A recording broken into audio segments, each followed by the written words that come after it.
see, I think we've already said hello to Professor Varghese, Omar, Mike, and I now see Arindam from the ASDC. Arindam, welcome. Thank you for joining. Good afternoon. Thank you. Thank you.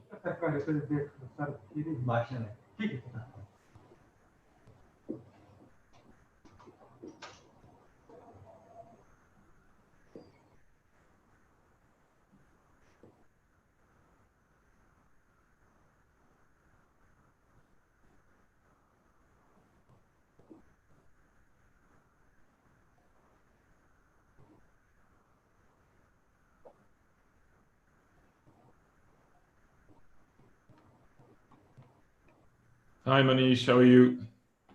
Hi Tim, good, doing well. Good, good. Hello everybody. Nice to see you all. Hi, Tim. Hi, Tim. Hi Mike, hi Omar, hi. Hi, Tim. Hi Professor, how are you?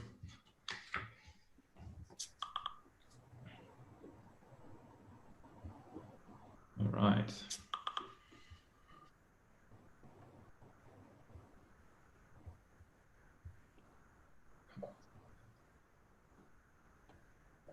So we will just give 2 more minutes. We've just gone live, Tim, at 2:15, and participants are now able to join in. So I'm seeing a constant rise, and the participants are joining in. So we give everybody a few more minutes, and then we begin.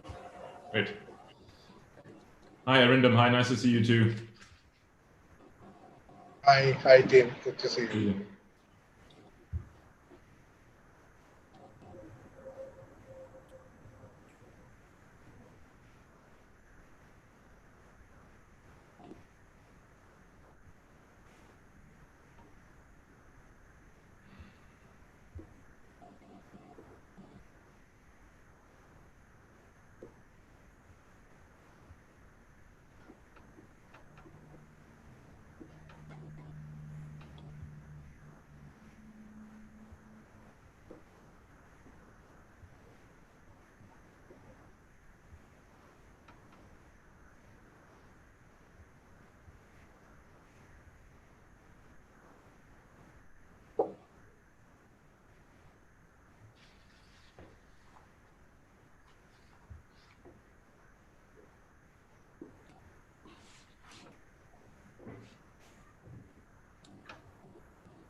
Okay, I think we will have participants who will continue to join.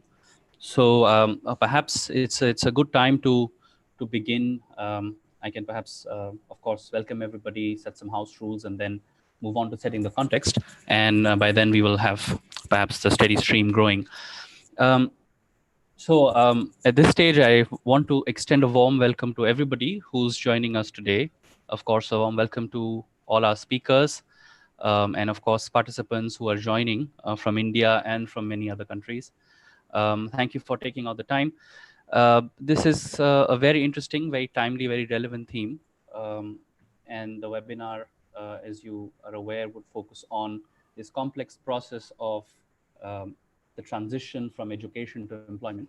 We have a very interesting mix of speakers from the government, from the industry, to share their perspective. And then, of course, we move towards, at the end of the webinar, unveiling the policy brief on digital credentials.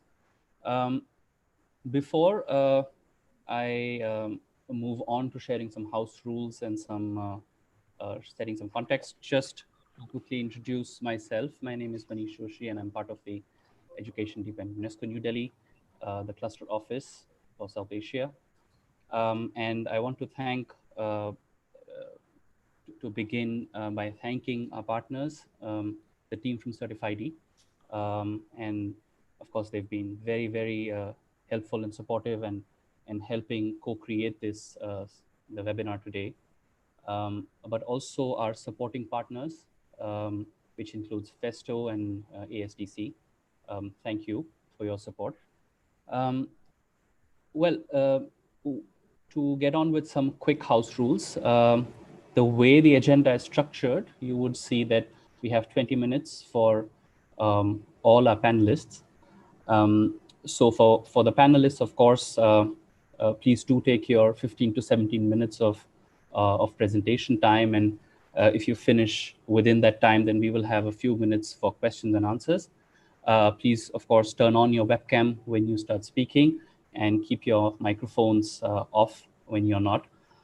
For participants, the format actually enables us to take a few questions immediately after every speaker has finished speaking. So I would request all of you to keep sharing your questions in the Q&A window, but please specify to whom the question is directed towards, so it's easy to identify and we can pose it to the right panelist.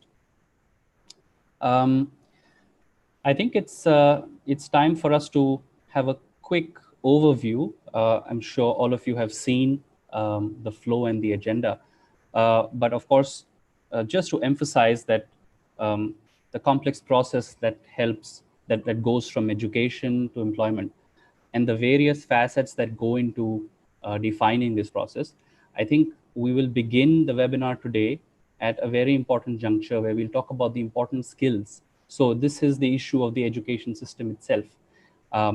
What skills are needed in the 21st century? What are the education systems and the structures that enable us to have learners go through these strong foundation skills, upon which then more specialized skills can be built, which are in line with the labor market.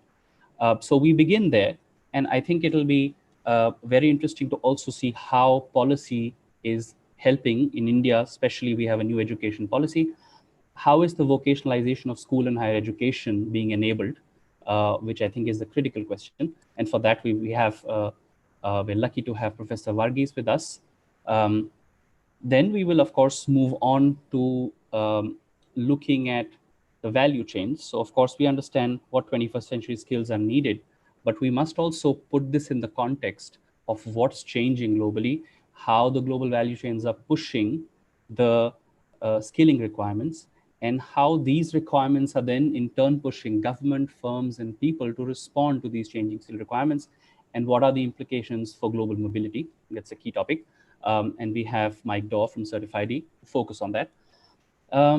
From there, we zoom on and we move on to the initiatives that are being undertaken on the ground by Government of India and by NSDC to support students in the discovery of career options, to undergo counseling and guidance, to connect with the job opportunities. So the mechanism on the ground that actually enables how people move and how this is enabled. And of course, the key question here is, how is technology making this seamless? How is technology enabling this interconnection between the skill value chains, keeping learners at the center? I think that's a key question. Placing learners at the center of all this actually helps enhance impact. It is, of course, about the industry, but it's equally about the learners. With that, we, of course, will have a very interesting look at what are the legal frameworks and global conventions that are enabling the movement and the mobility of students, of researchers, of teachers. And we will have a perspective from UNESCO Paris to look at how the global convention championed by UNESCO is enabling this and pushing a recognition in a very formal and a legal way across borders.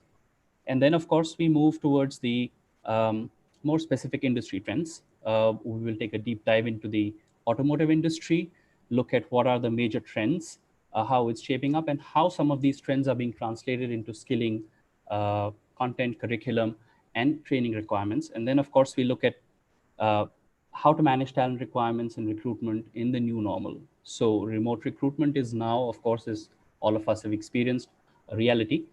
So how is the industry coping with this? And we will, of course, have representation from Festo. We are very lucky to have Enrico to share his perspective. So that's a quick summary of what we aim to cover today.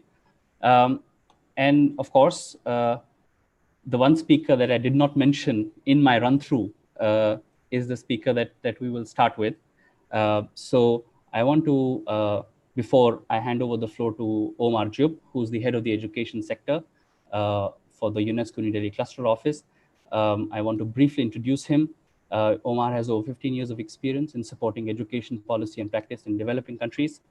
And prior to joining the New Delhi office, Omar was the senior program coordinator at UNESCO International Institute for Capacity Building in Africa in Addis Ababa. And in this capacity, he managed various teacher development programs. He's worked extensively in Africa. Omar, welcome, and the floor is yours to set the context. Over to you. Thank you. Thank you, Manish. Good morning to those connecting from Europe, and good afternoon to those in this time zone.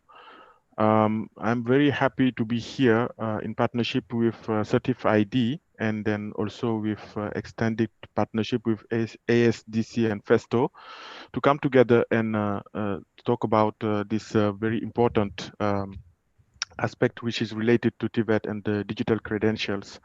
And this will be the opportunity for us also to unveil one important policy brief we've been working on together.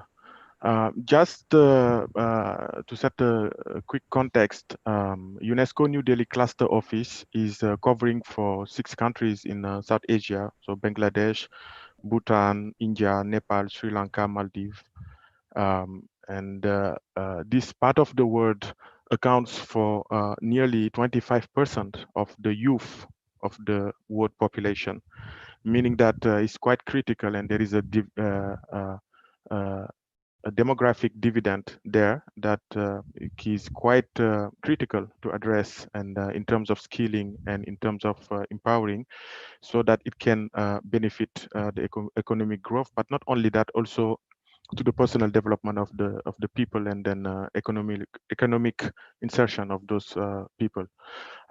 Now, what we did in the cluster office was to piggyback on the role of UNESCO worldwide, which is to be the custodian of the Sustainable Development Goal number 4. And the Sustainable Development number 4, SDG 4, is dealing for education. And when we talk about education, it's from early childhood care and education up to higher education.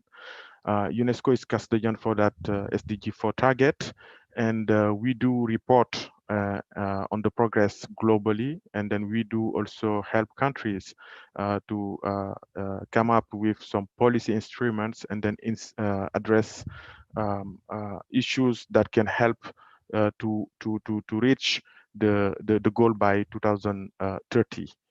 UNESCO issues every year what we call the Global Education Monitoring Report, which is focusing on a specific theme. And UNESCO also uses the UNESCO Institute for Statistics, which is based in Montreal, UIS, to give some data and then comparative studies by comparing countries, so that we know where we stand when it comes to realizing that goal. But I'm talking about the SDG 4 because TVET, Technical and Vocational Education and Training, is also figured in this SDG 4. If we look at the 10 targets, there are 3 specific targets that names TVET. The first one is the target number 4.3, which talks about participation, by 2030, to ensure that equal access for all women and men to affordable and quality technical, vocational, and tertiary education, including in university.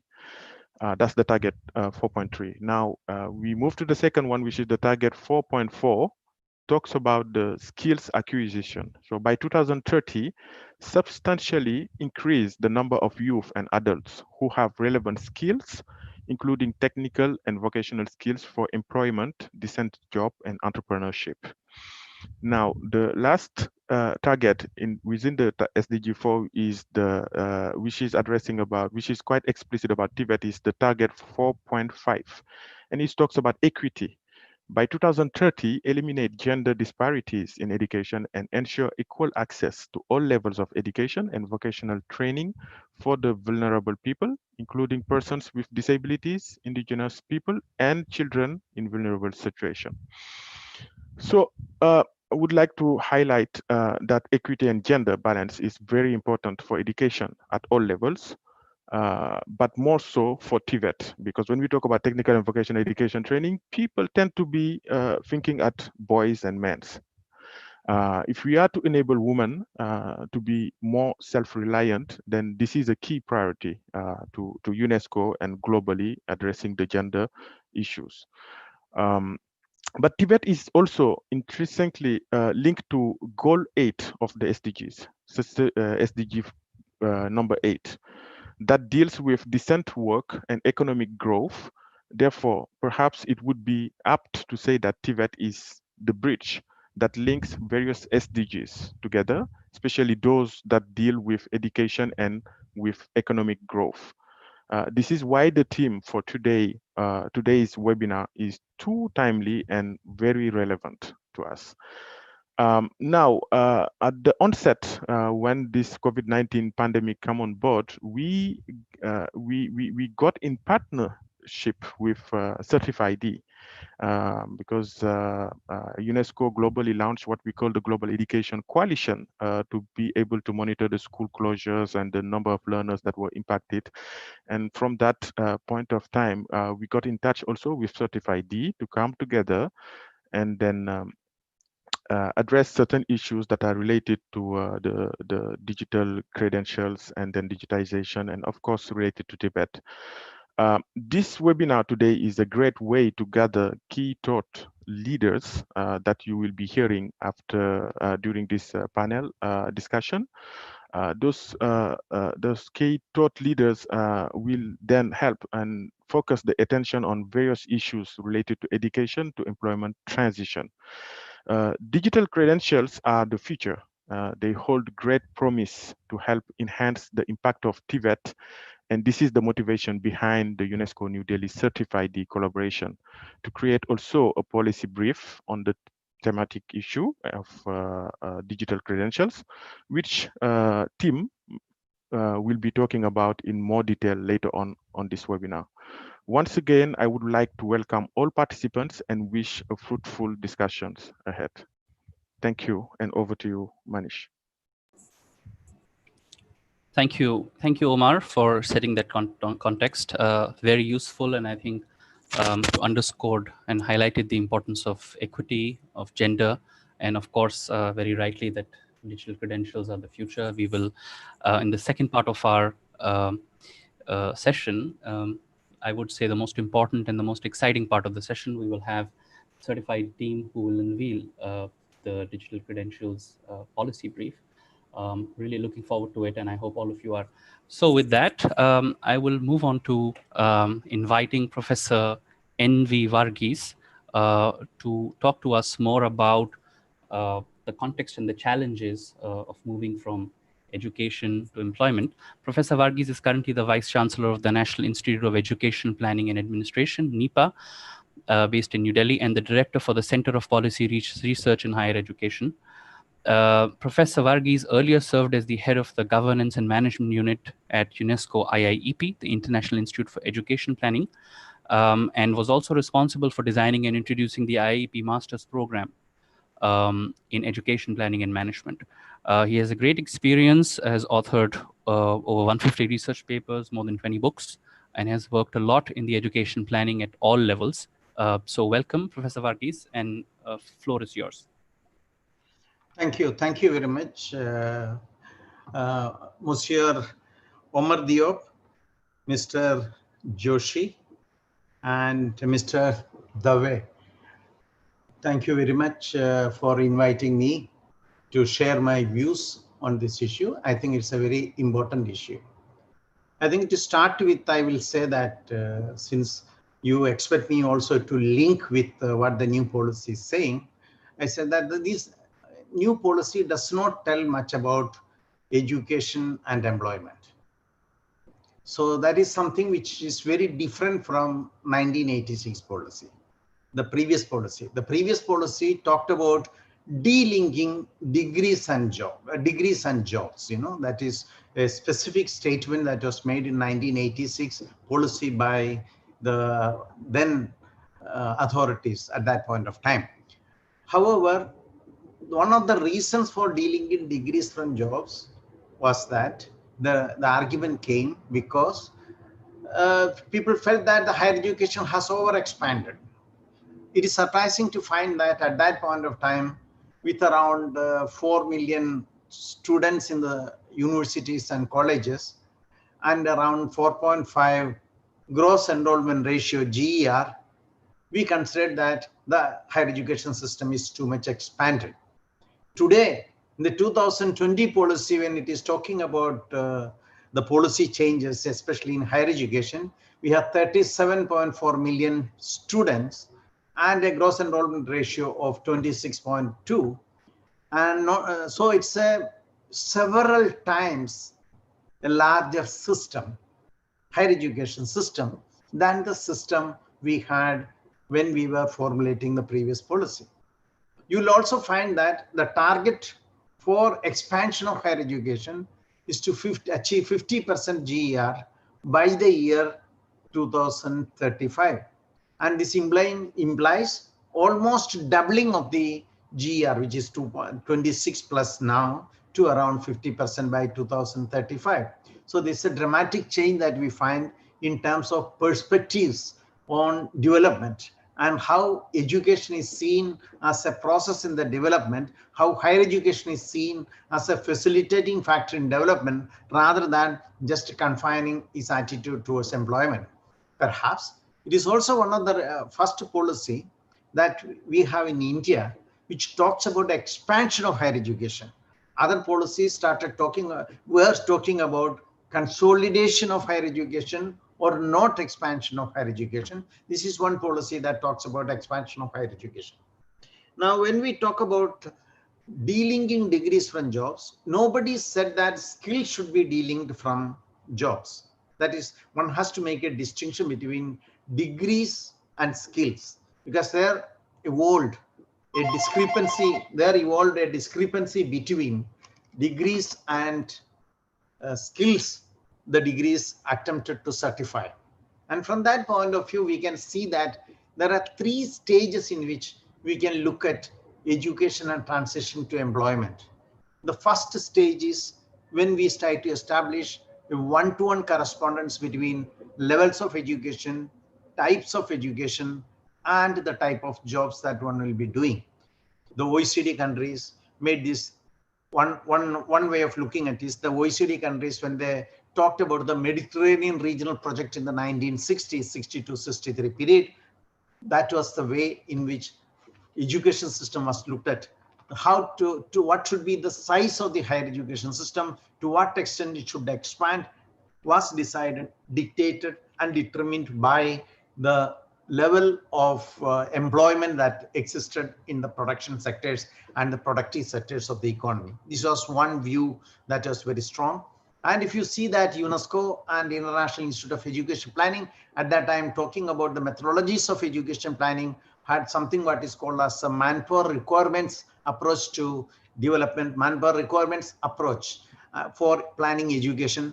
That also talked about these type of fixed coefficients of production as a basis to see that how far or how many engineers, how many doctors, or how many clerical sales workers, etc. are required, So this was a different accept, and that is the period when we are trying to establish almost a one-to-one correspondence between educational levels and employment or job that one got.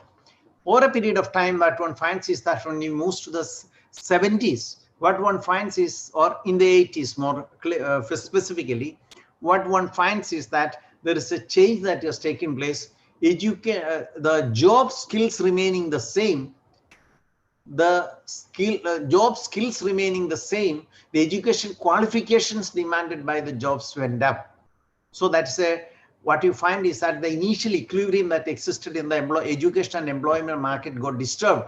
And as a result of that, what we have is a phenomenon called higher skills or higher degrees demanded for the same jobs. This is the period when Ronald Dorr talked about what we call as the diploma has become a disease, or paper qualification syndrome. These issues, etc., came up very prominently. What does it mean is that you need a degree to get a job, but you need training to do a job, a distinction that did not exist previously.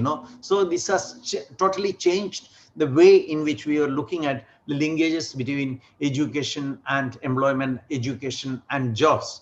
Then comes the next stage where we find that in this century, what we find is that there is many predictions show that many jobs that are existing may disappear.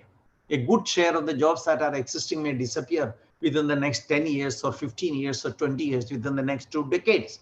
So what are the skills that you're talking about to get what type of jobs? Perhaps it is not possible to clearly identify or clearly establish a linkage or a one-to-one correspondence between the type of jobs that will be emerging and the type of skills that are to be produced or that are to be developed by the educational system.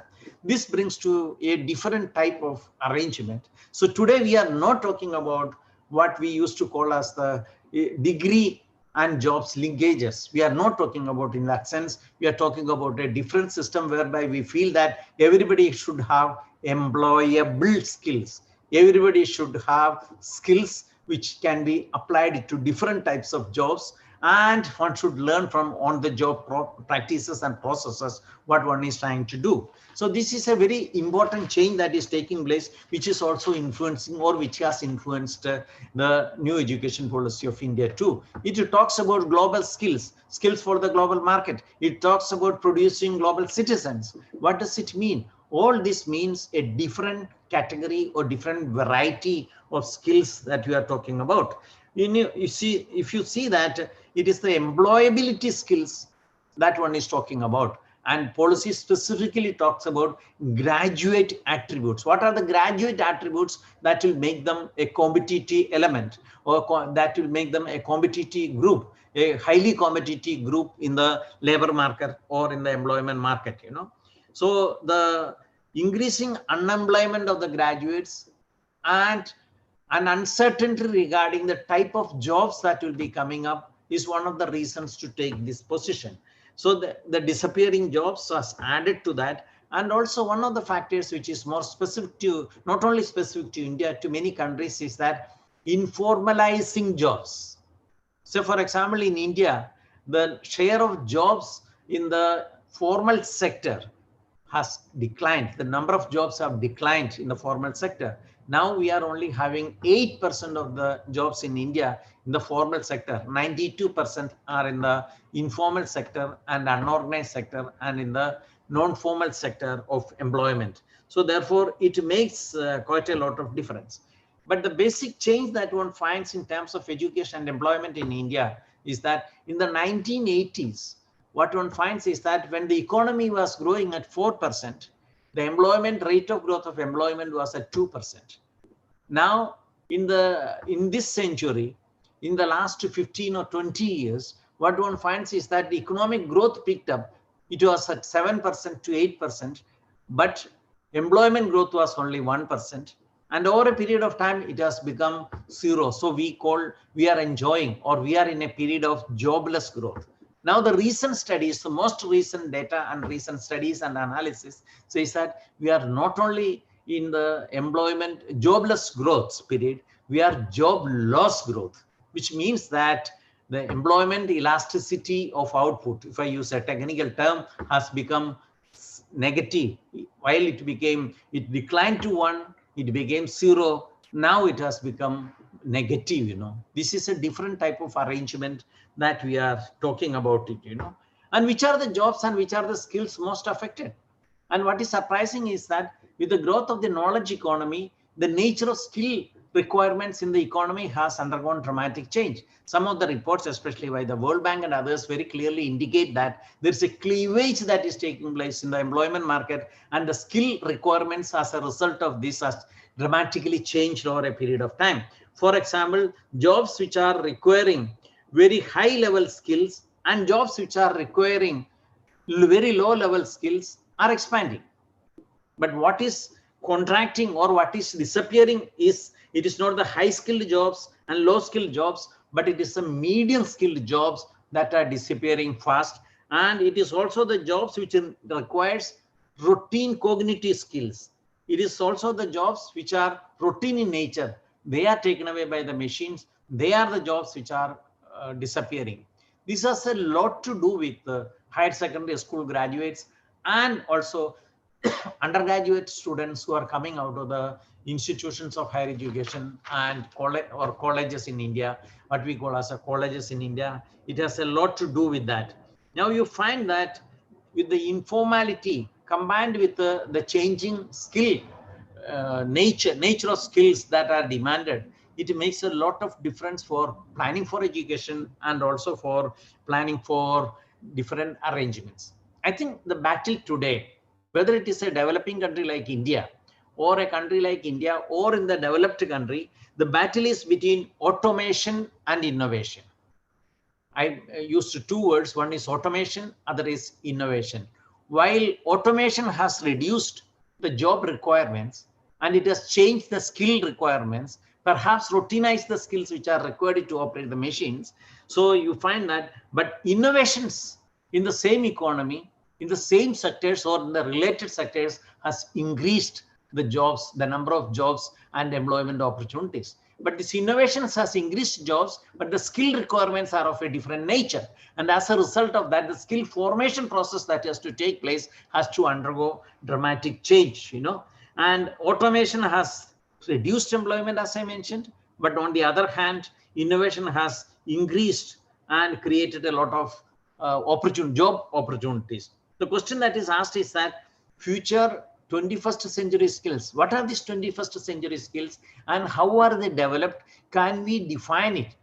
What I feel is that what the new education policy does is in terms of talking about a liberal education, talking about vocational education. So for example, 1986 policy, as a follow-up to 1986 policy, there was a committee report, that is Kulandeswamy committee report, that came into existence in 1988-99, which stipulated that we should have 25% occasionally trained students or occasional education graduates by the year 1995. But what we find is that, as this policy also points out, there are only very few takers for vocational education, and the share of students in the vocational education did not expand, come to 2 digits. It remained in 1 digit, and that too to the lower end of the 1 digit figure that we are talking about. So this has a lot of implication. Why? Because it was considered to be a second-rate education. Those who do not make to the academic stream will be coming to the vocational education.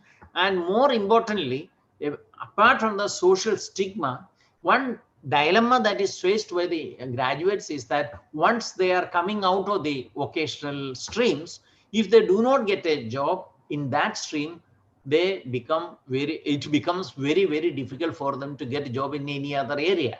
So further, they were not in a position to seek admission in the academic streams in higher education. Or in other words, if you are opting for vocational education at that point of time, we are closing the doors for you to move to any other option, any other avenue of job and employment. Actually, this policy wants to reverse that. And one of the important understanding in this policy is to try to see that vocational education is to be integrated with the mainstream education. And that is something. So this, when the policy is talking about vocational education, it also talks about imparting skills, but not as a separate entity like what we were familiar in the 1980s and 90s. It is talking about integrating vocational skills with the mainstream education. And it also has suggested to constitute a committee to look into this. Friends, I think one of the important points to be noticed is that unless we link the skill formation, certification process and higher education process with the National Higher Education Qualification Framework, which is centered around National Skill Qualification Framework, which was adopted by India in 2013, one will not be able to find out where we stand in terms of the skill. Because, you know, there is no point in criticizing the universities that they are not producing the graduates who have the adequate skills. Universities are not the best organizations to produce job specific skills because they are not trained for it. The teachers are not trained for it. We should criticize universities if these universities are not developing critical skills, analytical capacities, if it is not developing criticality in thinking and empathy, etc. These are the skills which are to be developed by the universities, not the job specific skill. Job specific skill is something to be trained, to be produced. So what we can talk about is only the general skills, generic skills that need to be imparted as part of the university education, as part of the higher secondary education, as part of the higher education system, rather than job specific skills. Or in other words, what it means is that skills to pick up skills should become the priority rather than picking up the skills to do the job, a specific job, you know. That becomes, you know, like Lester Thurow was a Nobel laureate, you know, who talk about whether you want to have training or you want to have trained persons in specific skills from the higher education institutions, or you want to have trainable persons so that the employers need not have to invest too much to train these people for the specific skills which are realized, which are to be realized, which are to be employed while doing the job, you know. So therefore, I feel that there is a lot of emphasis that needs to be given for skill formation and the institutional nature of skill formation and what type of skill is to be provided. And I feel that it is always not possible to have the university system to be centered around developing narrowly specified skills. It can generic skills, it can develop skills or employable skills. I want to conclude by saying that universities are good organizations, colleges are good organizations, higher education institutions are good organizations to produce graduates with the employable skills. And these graduate attributes of 21st century skills should be seen in a much broader way than the type of skills. The problem with the vocational education in the past was that it was specifying the skills in a very narrow sense, and we were training students for these narrow skills. So when the graduates came out, they did not have a future. The future remained dark unless they got lower level jobs where they can employ or where they can utilize the vocational skills. So we have moved, we have traveled miles from that, and we are talking about a skill which can be applicable to this country, India, or also abroad, as an education system where you can imbibe these skills. And we have to move from the skills to competencies, what the skills can do. So the point is that what are those skills which will improve the competency of an individual? What are those skills which will help us to pick up the skills which are necessary in a changing world? What are the skills which can be used for innovations? What are the skills which will be alive and which will be contributing to the process of innovations and change in society, change in the economy? That becomes the basis for skill formation. And that is the way we should look at the new education policy and vocational education. It should not be confused with, my plea is that this vocational education should not be confused with the vocational stream that we used to talk about in the 1980s and 1990s. I finished my time. Thank you. Thank you very much. Thank you. Thank you, Professor Varghese. I think it was very, very interesting. And thank you. I think many points worth noting have come out. This is very interesting. I think you've emphasized how we should not de-link skills with degrees. I think that's very important. How I think another interesting trend of the medium level skills, how they're disappearing. And of course, the jobs with routine cognitive skills, how they're at a risk, of course, from automation. The importance of graduate attributes, and of course, finally, skill formation and how we should promote the skills to pick up new skills, as you said. thank you for that overview. I think that was very interesting. We will take up questions later, but we will straight away move on now to our next speaker. I want to invite Mike Daw from Certif-ID. But before I give the floor to him, just a quick introduction. Mike is an experienced education and training professional with a track record of building quality assurance infrastructure, training networks, and businesses based on credentialing. He's managed businesses with over 2,000 training centers and adapted systems and processes for credentialing and qualification in over 80 countries. Most recently, he served as a senior consultant on TVET projects for UK Aid, a skills development consultant for the World Bank, and served, of course, as the managing director of City and Guilds International. Mike, very warm welcome, and over to you to share more about global value chains. Thank you very much indeed, Manish. And hello, everybody. Very, very good to see so much interest in this policy brief. I think it's an important subject. My job over the next 15 minutes is to talk about a different area of context, which is global value chains.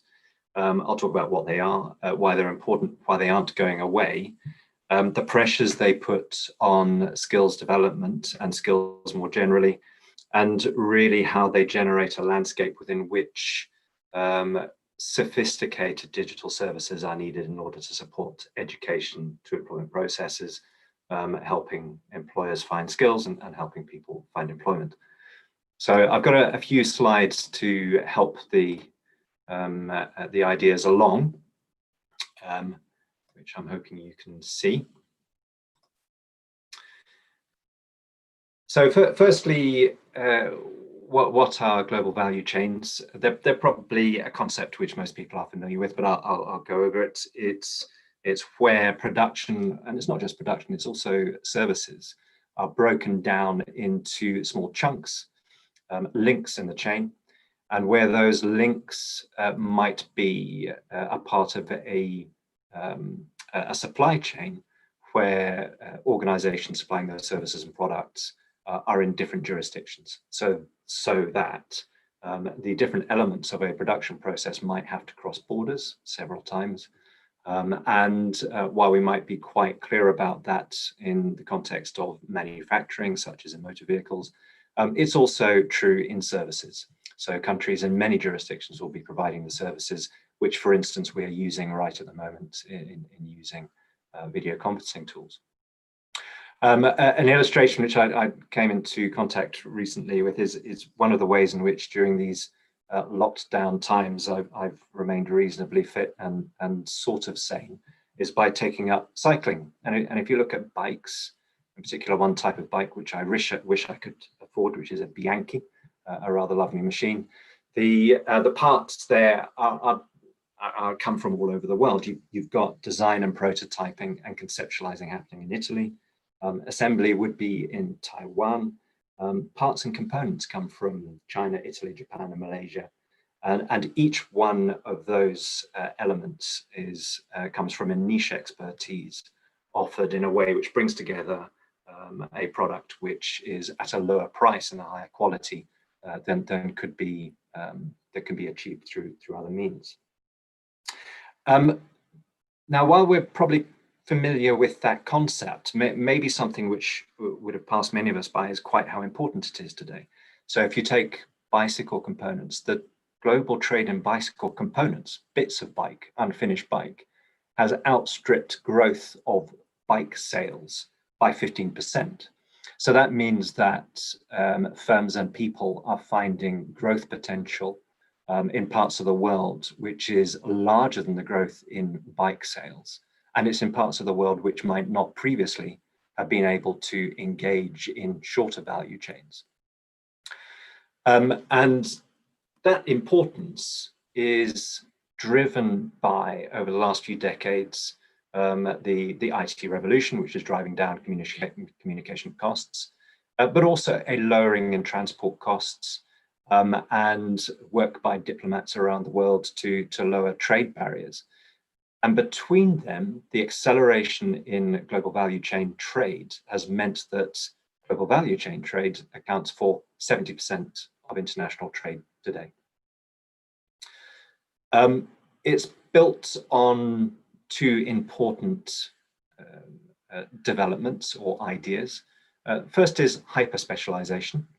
So if you go back to the days of Henry Ford's and the idea of specializing, improving efficiency of production process, we're now moving on to the concept of hyper-specialization, where each link in the value chain and the supply chain, which sits behind it, can be extremely niche. So, for instance, the people who produce the bearings for the jockey wheel on the rear mechanical part of a derailleur gear set of a bike, that is an extremely niche area of activity. There's one company which does it extremely well. It might not sound terribly important to somebody who isn't a cyclist, but to a recent initiate, I can tell you that being able to go just a little bit faster is pretty much all people talk about. So that hyper specialization is important. Another aspect is durable firm-to-firm relationships. So the relationships between organizations, firms, which are a part of value chains, are deep and lasting. Lasting many years, in some cases decades. And that stability in the relationships lead to some rather exciting things. So firms get innovation and competitiveness. They're able to produce products at lower cost.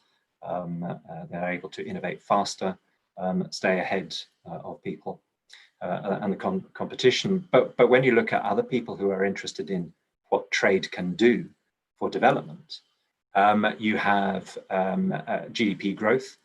Going back to Professor Varghese' point about informal, the prevalence of informal work.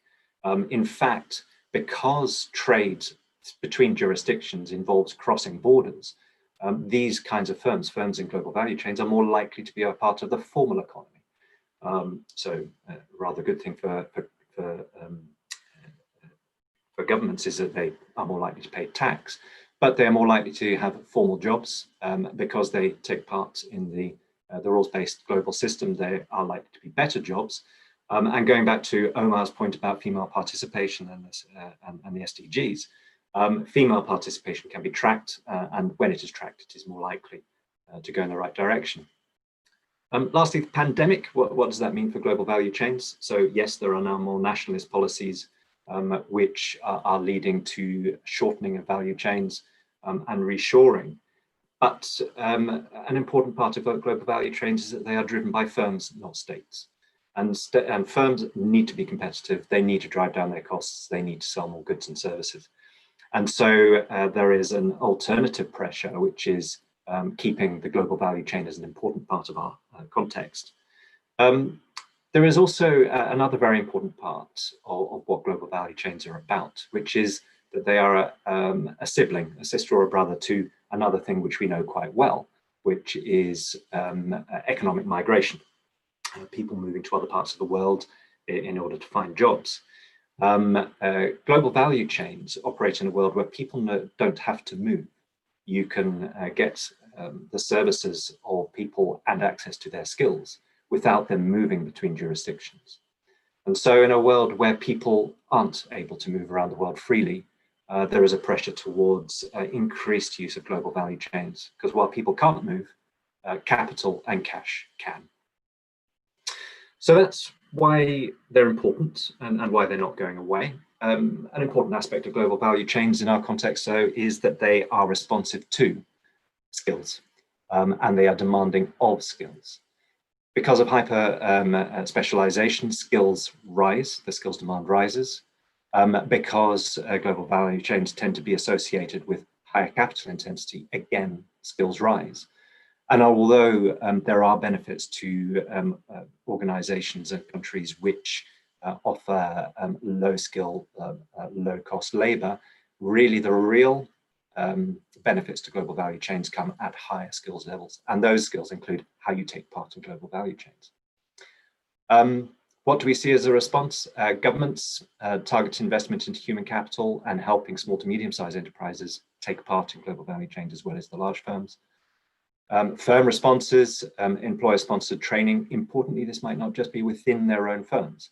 So it might be because of the durable firm-to-firm relationships, a lead firm investing into its supply chain to make sure that it has access to the skills it needs. And then people themselves, they need to upskill, but they need to find how they're going to build learning and career pathways through this context. And a few numbers for you from a good report produced by World Bank quite recently. For countries, a 1% increase in global value chain leads to a greater than 1% per capita income, and that's comparison to more traditional manufacturing methods where it's only a 0.2% income growth. For firms, a 1% increase in training is associated with a 0.6% increase in value added per hour. And then for people, a 1% increase in training is associated with a 0.3% change in hourly wage. So they are demanding of skills, but they are responsive to skills. There is a real benefit here. So lastly, how does this changing context put pressure on us as we start to think about services, and in particular digital services? I mentioned earlier that there is a sibling idea, which is labor migration, economic migration. And it poses many similar questions. So how can firms find the skills they need? So I think there are good examples of how projects have worked between South Asia, India in particular, and many of the Middle Eastern states such as Saudi Arabia, to ensure the transparency of skills to receiving countries of the skills which are within India. How do people take part in these kinds of activities? So how can a single person understand what skills they need to get? How do they build their careers, which might cross jurisdictions? And then how do firms trust, for instance, qualifications between jurisdictions? Now, global value chains, I think, apply more pressure to these international systems than labor migration did. So global value chains, because each link in the chain is smaller and more specialized, leads to a greater level of complexity. The skills need is higher. So a feature of labor migration is that it has typically included low-skilled or even no-skilled workers moving between jurisdictions. Something that we've all worked very hard against, but nevertheless, it has been a feature traditionally, but is not a feature of successful global value chain business. And through this complexity and through this higher level skilled, it isn't just that firms are trying to find the right skills. People are trying to build, as I say, career and learning pathways. And if you overlay onto that complexity the fact that successful business drives very fast innovation, again, going back to Professor Varghese' observation that specific skills are needed in order to be able to get a job, and they are overlaid on generic skills, those specific skills change very, very fast to keep up with the rate of innovation. So those pressures between them mean that global value chains are demanding even more sophisticated services for credentialing and associated labor market development tools than skilled labor migration did. So that means international treaties. We'll hear a little bit later from UNESCO, from Peter Wells about that. International treaties are important. How can people understand what a qualification means in one country while they're in another? How can you make sure that you have transparency into what qualifications mean? So within a jurisdiction, people might understand what a level 3 diploma in engineering means, but outside that jurisdiction, that phrase probably has no meaning at all. So how do you generate greater transparency into what is behind a qualification or a credential? And then lastly, how do we make sure that labor markets internationally cross borders, and so that employers and those seeking work can come into contact with each other? So I'll leave it there. I hope I've helped to set the context. That's what value chains are, why they're important, and why they're not going away. They are responsive to skills and demanding of skills. But because of that, the sophistication in the digital services we need for credentialing and labour market facilitation are going to, that the need for sophistication will continue to rise.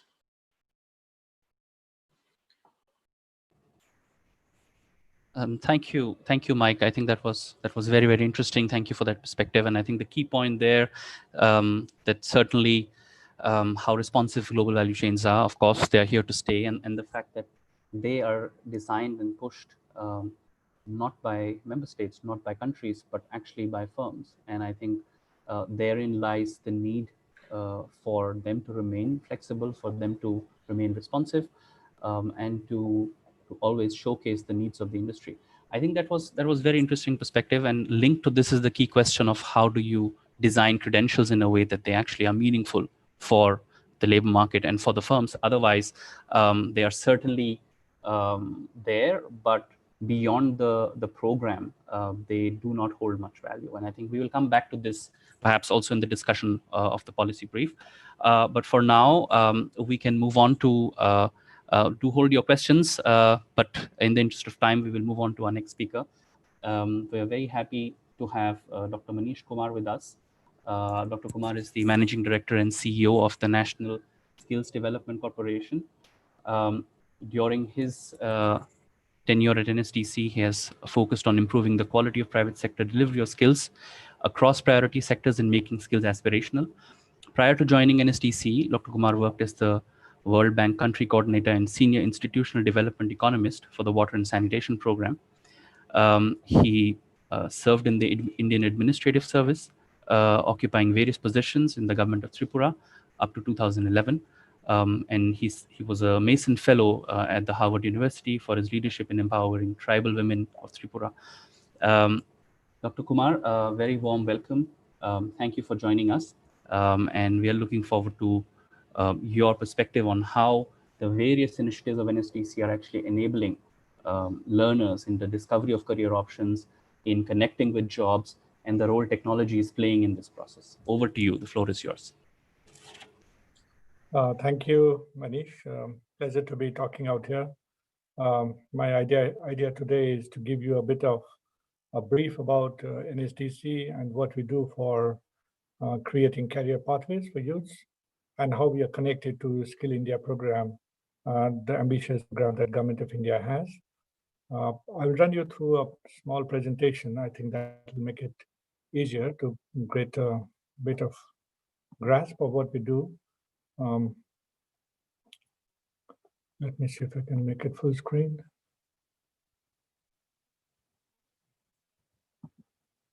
Yeah. So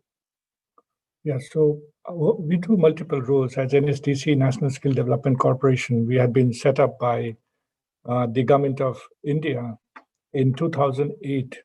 It was a decision of the Union Cabinet, but it was very uniquely conceptualized, given the fact that a lot of skilling is eventually used by the private sector.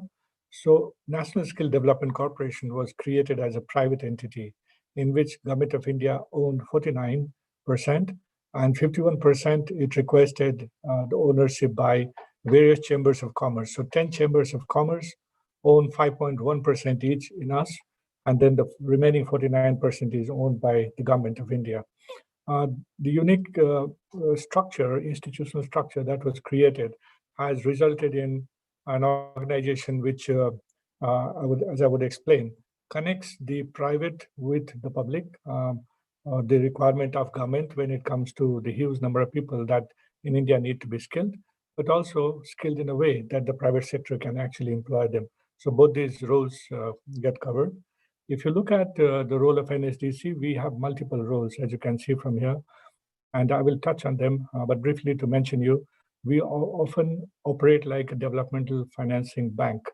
We're not strictly a bank, but we do lend money. We have been given that privilege by the Reserve Bank of India. We do a very soft lending to ensure that market in skilling, which had not been formed earlier, could get stronger. We also implement government schemes. Government spends nearly $500 million on various programs, and we are the ones who implement that. We are responsible for the quality part. And for that purpose, we have created 37 different bodies, and I will talk about it later. These bodies are related to various industry verticals, and they ensure quality, and they also ensure connect with the market. We work on digital skilling and innovation. We ensure that the standards are kept, the qualification packs that are prepared reflect the market needs. And at the back end, we continuously keep on doing analytics to understand if work that we are doing is leading to any change. Importantly, we also have got international collaboration. Idea is to learn from those countries from where we could learn, and also to share our learning with others who could benefit from our knowledge. And in some places, we actually do both, because there's always something to learn and something to share. So we do both, and we are technologically very smart in the way we operate. We're extremely lean organization with just about 200 people. The capacity that we have created over time is for skilling nearly 5 million people annually. So I'll lead you through various things that we have done. Now, the first thing that we do for skilling was to create skilling infrastructure, because back in 2009, there weren't many. There were few in the private sector, but more were needed, given the magnitude of India's problem, also the fact that India was entering the demographic window of opportunity. So during this period, how best one could use the opportunity through the skill development center. So that was the idea. And as I mentioned, we operated like a bank, and we give soft loans, almost 75% of the project cost. Over time, we have had more than 600 partners, and we have created more than 10,000 centers. They run about 2,400 different courses, and these relate to almost 37 different verticals of the economy. And I'll get to that a little later. This gives a bit of a glimpse of centers that we have, various centers. Again, another set of centers, which we call Prime Minister's Kaushal Kendra. In each district of India, we have about 750 of them. We have at least one model center that shows what should an ideal center look like if somebody were to go and try to understand whether it is a student or somebody new who wants to enter into skill development as a part of the profession. So this was the reason why Prime Minister's Kaushal Kendra was set up in each of these districts. This is a slide on the industry leaders, and I talked about sector skill councils, 37 of them that we have created over time. The sector skill councils represent different verticals of economy. And as you can see here, we work on healthcare, we work on telecom, we work on skilling in furniture and fittings, on domestic workers, on beauty and wellness, on retail, hydrocarbons, so the media and entertainment. And the person who leads that particular sector skill council is normally some of the most well-known persons in India in that particular sector. So we have someone like Dr. Naresh Trehan from Medanta, who actually leads the healthcare sector. Mr. Subhash Ghai, famous director in the film world of India in Bollywood. He actually leads the media and entertainment sector skill council. Similarly, we have Sunil Munjal and Ajit Gulabchandji and Sanjeev Singh, chairman of Indian Oil Corporation on hydrocarbon, Mr. Satish Reddy, and of course, Mrs. Vandana Luthra. So the idea here, when we put up a sector skill council, is to create independent bodies of industry that go deep inside to find out from the industry what is that job which is emerging. And they are the ones who tell us that, okay, there is a change in the market demand and a new type of job is being needed. And we create what we call qualification packs based on the request that comes from the Sector Skill Council.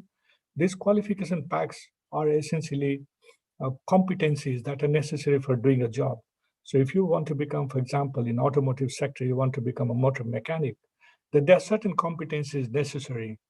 And depending upon which level you want to come, and we have level 1 to level 10, level 10 being somebody who is as qualified as a PhD, and L1 is the entry point. So let's say that you have level 3 of motor mechanic, then the requirement of a motor mechanic at level 3 is different from the requirement of somebody who is a senior motor mechanic at level 4. And that differential is created through the competency mechanism that we have created over time. The learnings that came about these competencies are mostly from experiences of UK and Australia, which we adapted to the context of India.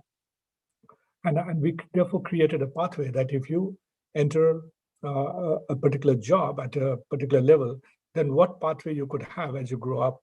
Lately, we have also been working using AI and also using some modern techniques that how could you map the competencies of one sector with competencies of another. Essentially, it's like the Google map of skills. In a way, you could, let's say, be driving from one place to another, and you know your starting point and your destination. But along the way, you see many diversions coming, and potentially you could turn into any of them, and you could go to a new destination perhaps. So here in the skill world, essentially, if you're traveling, let's say on the automotive sector, and you wanted to take a turn towards retail, then this competency mapping that we are planning would actually enable you to see what are the competencies that you already have, which actually matches with the requirement of retail sector, because that's what you decided to make a turn to as you were passing by. And then you can actually maybe acquire a few more of competencies and get into a good job in the retail sector. So that's the kind of mapping that we're working on at the moment. That's been enabled by this competency-based approach that we have adopted. We have more than 6,500 competencies over time that we have developed, what we call national occupational standards. Going to the next slide, this is what I was talking about, the qualification packs, the national occupational standards that we create. And the idea was that on a continuous basis, we keep on upgrading this in consultation with the industry. We are aware that industry requirement often changes, and therefore each of the qualification pack that we create, be it for motor mechanic, be it for any other sector, it could be retail associate, they have expiry date. And post the expiry date, there is a need for doing another round of consultation with the industry to upgrade it. So that's the method we follow. A few other things that we do, we implement some of the government schemes. Several of them are national flagship programs like Prime Minister's Kaushal Vikas Yojana, which skills a very large number of people in short-term skilling. And there could also be recognition of prior learning certification that is done through this particular program. We are also into National Apprenticeship Promotion Scheme. We promote apprenticeship in a big way over the last 2-3 years. And that's been one of the new things that we have picked up and we are pursuing quite heavily, apart from the Director General of Training, who also does fabulous job in apprenticeship. And finally, we are also into school level vocational training, something which the new education policy is promoting in a big way in India now. We have over last several years annually touched the lives of nearly 15 lakh children, and we have operations of almost 10,000 schools across India. The experience that we have gained from them, from operation in these various centers at school level, would enable us to scale up as and when the national education policy takes in vocationalization in a much serious way across India.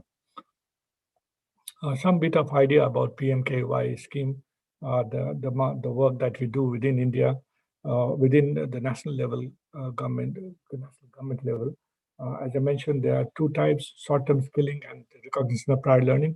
But we also often do special projects, and these special projects are meant for very unusual kind of situation. For example, juvenile delinquents. The fact that many of them might actually go back to crime if they are not taught a way of life.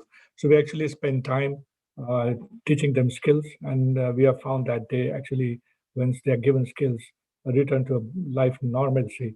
Similarly, a lot of people who come out from prison in the last 6 months of their prison term, we actually reach out to them and skill them on things that they really want to do after they're out from the prison, and that enables them to be rehabilitated. And similarly, we have done for women who have been distressed because of trafficking and various other reasons. And these are what we call special projects that are targeted towards people who really need skilling in a big way. And there are a series of things that we do, as you can see at the bottom. Among them is the mobilization part, which we consider quite important. apart from how we set up center, etc., and how we ensure that the quality is maintained in setting up the center. There's a whole analytical as well as IT-based system that ensures some high level of quality in ensuring that the centers are of the type that we intend to have. The mobilization is important because we want to ensure that students who come in for skilling are good for the job that they want to take up. So, for example, somebody wants to come and do healthcare. We try to assess whether the person has empathy level that is high enough that he can survive in a healthcare job role.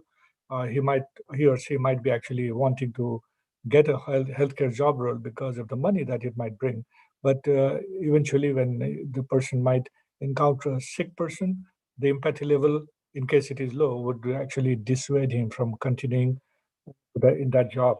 So therefore, we are conscious of that fact. We do a lot of mobilization and counseling at the initial level to ensure that people join the type of jobs that they're suited for. After the skilling, there is an assessment done by a third-party assessor and certification, which is important, on the basis of which eventually the training partner also gets paid. And finally, we also do a lot of work on placement. Lately, we have actually created an IT platform that enables matching of demand and supply. So the job that's demanding candidate, and we have the supply data, both of them being masked online and using AI so that people get jobs which are closer to home, and people get jobs that they really wish for as their top priority. So this is a new thing which we started hardly 10 months, I think 2 months back. And in the last 2 months, even though there is a lockdown, we have been able to make almost 400,000 job offers through that portal. So we do some impact studies to understand how, what impact is our training really making? Does it make a difference? We do 3 months skilling or 6 months skilling. Do they really make a change in the lives of people? And we have found that for short-term training, compared to a person who is not skilled and gets a job, a person who is skilled by us through our centers and then gets a job, he or she gets paid 15% higher average monthly income. So therefore, there are, and you can see various kind of positive indicators that's out there, which gives us confidence that the skilling system that we have created is actually leading to outcomes that is beneficial to the society, beneficial to the individual. For every 1 rupee that is being invested by Government of India, there is a return of 4 rupees, 2 rupees of which actually goes to the candidate who gets skilled, and the other 2 to the industry, which gains because of the productivity increase on account of skilling. These are various employers that have been approaching us and within India who take candidates that we train. We also operate with state government. We have 30 states across India. And our belief is that until each of these states develop capacity and take up skilling in a serious way, it's not going to get deep rooted. And therefore, we work quite seriously and quite deeply with states and state governments.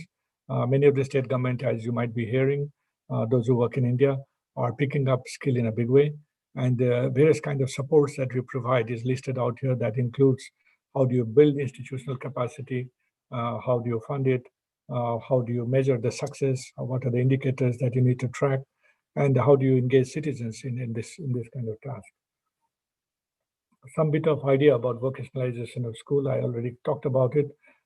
This is, as you'll see, class 9, 10, 11, and 12. So the 4 years of schooling where we actually support it. And you would notice that there are various numbers of QPs on which we do our work, and people can choose what they want to work on. Lately, we have taken up new model, which one of the model is from Sweden, Kunskapsskolan model for skilling. Kunskapsskolan model is more for schooling generally, but in this case, it has been adapted to the context of skills, and we are piloting about 100 schools in Haryana, one of the state in India, to see what difference does this model have on the learning of the children and how likely are they to get jobs if they follow this particular new method. So the similar kind of efforts are underway in different states. I think one of our tasks is to continuously keep looking at market and to look at what is it that really changes market demand. Are there new ways by which we could do things? Can we do it better? So that's something which we continuously do, and in schools too, we keep trying this. Lately, we have been in discussion with CBSE, Central Board for Secondary Education. The chairman of Central Board for Secondary Education has been very keen to introduce skilling in schools, CBSE schools across India, and we are in talk with him on how to do this. A bit of idea about apprenticeship, and in the apprenticeship we take up optional trades. Optional trades are those trades which are very unique in character, mostly related to service sector. Designated trades are mostly of the manufacturing sector. In the case of optional trades, industry could decide that they would like to do apprenticeship in a particular job role, in a particular way, and therefore they have the freedom to decide that if they were to take an apprenticeship, then what is that framework within which they will want the apprenticeship to learn in their institution. So that's something which we have been working on quite closely with the industry lately, and there's something on which we want to focus for next few years. Now, there's potential for almost 4.5 million apprentices in India, given the that we have. So far, I think we are reaching about 1 million, with most of it coming from the Director General of Trade, who has been doing training, who has been doing this particular task for quite some time and has done a great work. And we are a recent entry into this particular role. We have various kind of digital partnership, and this is something that's become common more lately. You will notice our partnership with Britannia for creating 10,000 entrepreneurs. We have also been in partnership with Microsoft, IBM, Seller Academy, Salesforce, SAS, and British Council. All of it in the last few months. The idea being that can we utilize this COVID time for continuously scaling people and most of the training centers are closed.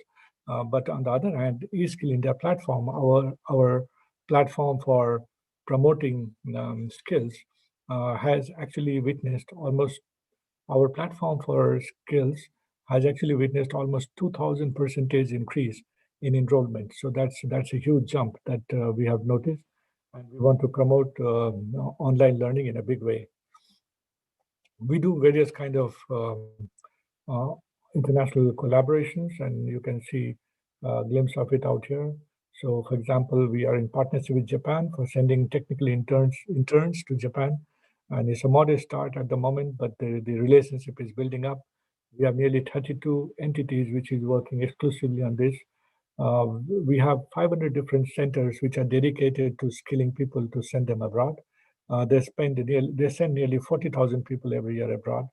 Most of them blue collar, and places where blue collar worker go most is usually the UAE, Saudi Arabia, but there has been demand from various other countries too, like Sweden, like Quebec, Far East Russia, and we are in discussion with various countries to see how people who have been skilled in India could actually go and work in those countries. We are also in partnership with other countries for getting knowledge. We get knowledge from Germany about the TVET system, the dual TVET system, and how we could adopt it in the context of India. From Singapore and various ITS related innovations that's occurring from Australia and UK on standards. We also have partnership with UAE on joint certification on benchmarks. We share knowledge with Morocco, we share knowledge with Maldives, we share knowledge with Jordan, what we have, and we also learn from them as we share. So this is just a bit of an idea of what we do with various countries across the world. Given the small size that we have and the fact that we skill nearly 5 million people annually, this is possible because of the fast network of IT systems that we have created. And you get a glimpse of that out here. We have quite a solid portal through which any person can actually enroll for courses. And any center which is opened in India could actually run through this. Just a sense of, I think I've spoken about this, the different types of courses that we do. the number of courses that we do under the eSkill India platform and our outreach within the country. We participate in the World Skill Competition, and as you can see from the graph on the left, we have been progressively doing better and better. So we expect that in the coming 1-2, we will be doing more. And each of the states are quite excited. Each of the states within India are quite excited about participating in this. COVID has created some difficulty, but other than that, I think we are quite, I think, been effective in creating publicity about skills using the World Skills platform. Some analytics that we do to understand what kind of demand is emerging. You can get a sense from investments that's occurring within India that which are the sector which will provide the largest number of employment. And these are based on, these are sophisticated desktop analysis, which gives us a sense of the fact that power, rubber, chemicals, and petrochemicals, transport and logistics and retail will be some of the largest employers in India in 2019. And 2018 or 2020, this one. And in the preceding year, these sectors are different. So it gives us a good sense. We also come to know where in India the employments are likely to be generated. And this enables us then to plan ourselves accordingly. So these are a few things which I wanted to share about how we work, how we operate, how we support the Skill India initiative. Back to you, Manish Joshi. I exceeded my time, but thank you so much. Thank you, Dr. Kumar. I think that was really wonderful to get a sense of the breadth and the depth of the various initiatives that NSDC has taken to not only enable the ways in which job connection can happen, but also discovery of pathways and really engaging the private sector to come forward. We have one or two questions, if I can quickly pose them to you. One question that has come in is about the sector councils, and although they certainly do, as part of their mandate, get involved in the domestic job market, do they also coordinate with the international job market and play a role in the this global demand for skills, and do they play a role in bridging this gap? Yes, so we work very closely with sector skill council bodies that we had helped create. And for example, in construction sector skill council, we worked closely between us, then construction sector skill council, and the government of UAE to harmonize the job roles of UAE with India.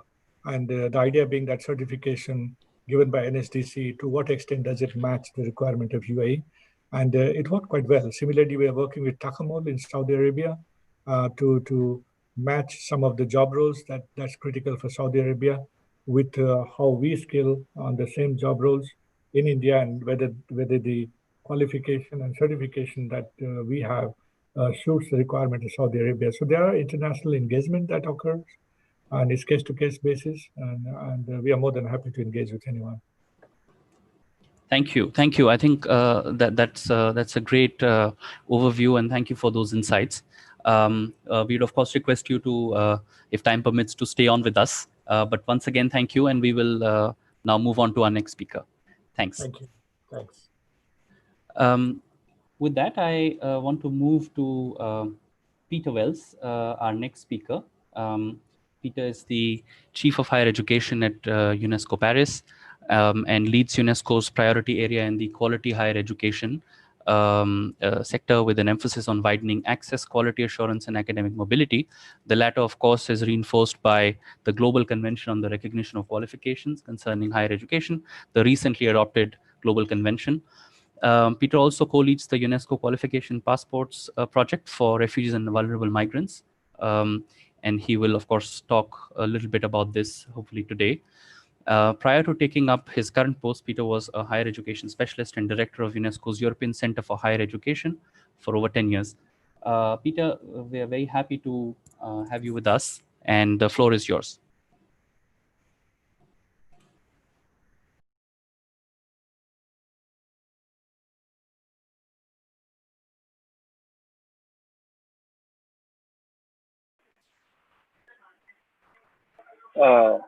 Hello, can you hear me okay? Yes, absolutely, we can. Okay, great. Okay, great. I'm sorry, I was not able to join earlier in the meeting. I just came out of a meeting and I have to go back in 15 minutes. with our colleagues in Zambia, because we're talking to them about the UNESCO Qualification Passport and the initiative which is linked to the Global Convention. But what I'd like to take a little bit of time now of your time, and I'm very grateful to be honored to be joining this discussion today, is to emphasize the importance of the Global Convention on Recognition of Higher Education Qualifications and what that really means for international cooperation in higher education. This means facilitating international research, joint research projects, international exchange of students, international exchange of faculty, of joint degree programs, of double degree programs, within the broader umbrella of the United Nations SDGs, Sustainable Development Goals, particularly on developing cultures of peace and understanding between different cultures. The Global Convention, it is about ensuring that there is fair and transparent and non-biased recognition of qualifications between higher education institutions around the world, of which there are now approximately 18,200 institutions, officially recognized institutions globally. What does this mean for India, for example? This means that when people from India study abroad and they earn qualifications, that they come back to India and these are fully recognized within the criteria set by the national competent authorities in India. But it also has the other brain circulation element, that attracting students, faculty, teachers, learners, and institutional leaders from other countries who could come to India to study and learn and do joint research projects. So it's a very potent tool for ensuring brain circulation, knowledge sharing, which we all now recognize that is never now just at the national level, but it's a global, it's an international, it's inter-regional level. So I would like to make that point first, that the Global Convention, which I would urge the Indian authorities, with the help of the Internet Association of Universities and their competent authorities, to really consider ratifying the convention. It also has another benefit. It tells the world that by ratifying this, that member states, like I say, there are 193 member states now going through the process of ratification, that member states believe in quality higher education, that they believe in investing and assuring the quality of the higher education delivery in terms of their programs, in terms of their research. And this supports, of course, mobility, academic exchange, knowledge exchange, but it also supports funding research, which is critical now on a global level. I would also say that the convention and the aspect of quality assurance is not about making criteria or assuming or following criteria which are set by UNESCO. It's not about that. And it's not about automatic recognition. It's about a commitment from the national competent authorities, national governments, to say we value higher education. We believe that it's very important for our national development. We believe it's important for achieving the Sustainable Development Goals at the national and subnational levels. And this is a continuous process. Quality assurance of higher education is not a tick box exercise. It really is something that takes place over many years, but it's a commitment to saying that we value our higher education system and we would like to acknowledge this to the rest of the world. Final point would be related to the UNESCO Qualification Passport. which is linked to the Global Convention, but also the Tokyo Convention, which covers the Asia-Pacific region and therefore India, is about ensuring that fair recognition of qualification or access to higher education qualifications held by refugees, vulnerable migrants, and vulnerable people. This again does not mean automatic recognition. It just expresses to the international community that we understand the difficulties faced by refugees and vulnerable migrants in having their qualifications recognized. And this is Article 7 of both the Global Convention and all of the other 5 regional conventions. I think I can leave it there, and maybe given my short time slot, I could take some questions, Manish. So back to you. Thank you, Peter. I think this is thank you for that overview. And perhaps if I may begin by just posing the first question to you, is a bit of a clarification, is to understand whether the Global Convention also deals with professional qualifications, which are often regulated in almost all countries. How does the Global Convention deal with such qualifications? Thank you, Manish. Very good question. The Global Convention, as with each of the 5 regional conventions, does not stipulate that there is any form of automatic recognition or recognition by any centralized body or at the institutional level of professional qualifications. So, for example, there will be, in many countries, most countries, there will be the medical council that has to recognize international medical qualifications. There may be the legal bar, there will be teachers associations or architects, engineers. This does not override the ultimate determination of whether a qualification that I have earned in the UK as a doctor, medical doctor, is recognized in India, for example. Now, I may have to have it officially attested that it is an official qualification, but ultimately, in order to practice medicine in India, I would have to go through the Medical Council of India, and that will be the same. And that's almost global. It's not completely, but absolutely not. I will reiterate, in the recognition of foreign qualifications does not guarantee access to higher education, because that's dependent on the institution and economy, and access requirements, which could be as diverse as of prior learning outcomes plus language competencies. It certainly doesn't guarantee access to the labor market, particularly for the regulated professions, where my qualification can be attested by a central body saying that it's a legitimate qualification from a legitimate higher education provider, but that does not mean that I have now qualified to teach law or be a teacher or practice medicine. So there is an explicit paragraph in the global and regional conventions which make that very clear. Thank you. Thank you.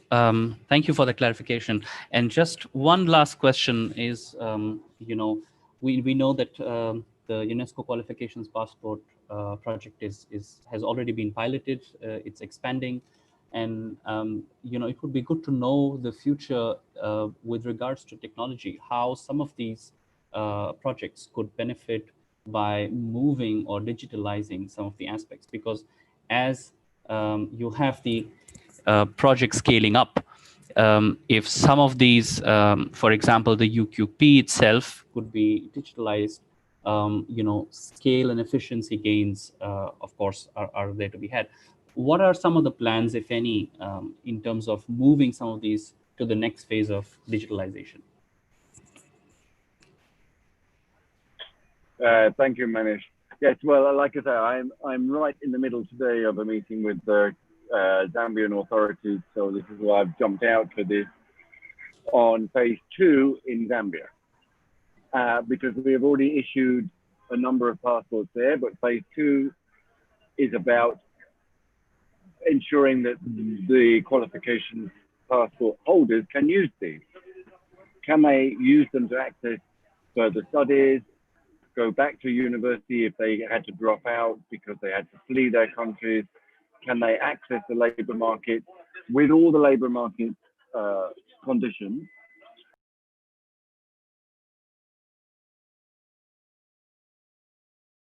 Oh, sorry. Not only so they can contribute to their host countries, but also maintain their professional and personal dignity whilst they are in the refugee status. With ultimately, we hope, and we are working together with UNHCR and the World Bank and of course UNESCO and the local authorities to ensure that when ultimately refugees can return to their home countries, that they haven't lost years of professional experience or years of study opportunities, that they are recognized for their value and their dignity within the host countries where they are residing. We hope temporarily. But again, the UQP, the UNESCO Qualifications Passport, does not guarantee access to the labour market, does not guarantee access to further learning, but it's a way of recognizing, and I should make this point quite clearly, we're only talking about individuals who have no documentation. If I am a refugee and I have my degree certificates, then the UQP is not necessary. Because if I had to flee Syria, for example, I had to flee Democratic Republic of Congo, the last thing people really think about is take your certificates with you. But then you arrive in your refugee host country, but you're a qualified doctor, or a qualified teacher, or an engineer, and you can't prove it. So we have developed this methodology, which started in Europe 2016, which can effectively, what it does is, what we do is we interview the candidates and say, tell me about yourself. We have professional evaluators who can deduce what it is that person really qualified as, or whether they were midway through a master's program and they had to flee, so that they have some documentary evidence to say, okay, now I was halfway through my master's, but I don't want to start at the beginning again. So it's about evaluating refugees and migrants with no documentary evidence. And that's the value of it, because we don't want, well, I just came back last year when we were in Zambia, we came across numbers of doctors and nurses and teachers who were unable to practice what they do because they had nothing to prove what they had done. And that was a wasted resource in the communities that they ended up in. And this started in Europe with the European Qualifications Passport. So now we're expanding it globally. Quickly, I mentioned before, we are piloting this in this biennium. So for the end of next year, we're on phase 2 in Zambia. For Africa, we're doing it in South Africa, we're doing it in Iraq, we're doing it in India, which is where I'm just there, Trinidad and Tobago, in each of UNESCO's regions. So by the end of this biennium, so end of next year, we will have finished the pilot in all aspects, and then it becomes an official UNESCO United Nations tool, which, by the way, was launched at the United Nations General Assembly last year in New York. So we have the blessing and the go-ahead of the United Nations too. Thank you, Manish. Thank you, Peter. Thank you for joining in spite of your busy schedule, and thanks for that perspective. With that, we move on to our next speaker, Mr. Arindam Lahiri. He's the CEO of the Automotive Skills Development Council. And before I invite Arindam, I just quickly want to run through and share a bit about his background. Arindam has had a long career spanning 28 years, the first 10 spent in manufacturing, followed by the next 18 across domains such as education and training. He worked with Maruti Udyog, with Honeywell, and also had an entrepreneurial stint as the director and co-founder at Career Launch India. So welcome, Arindam. It's a pleasure to have you with us and share. Please, over to you to share insights on how the auto industry is changing, what are the key disruptive trends, and how that's being translated into training requirements. Floor is yours. Thank you, Manish. I hope I'm audible, and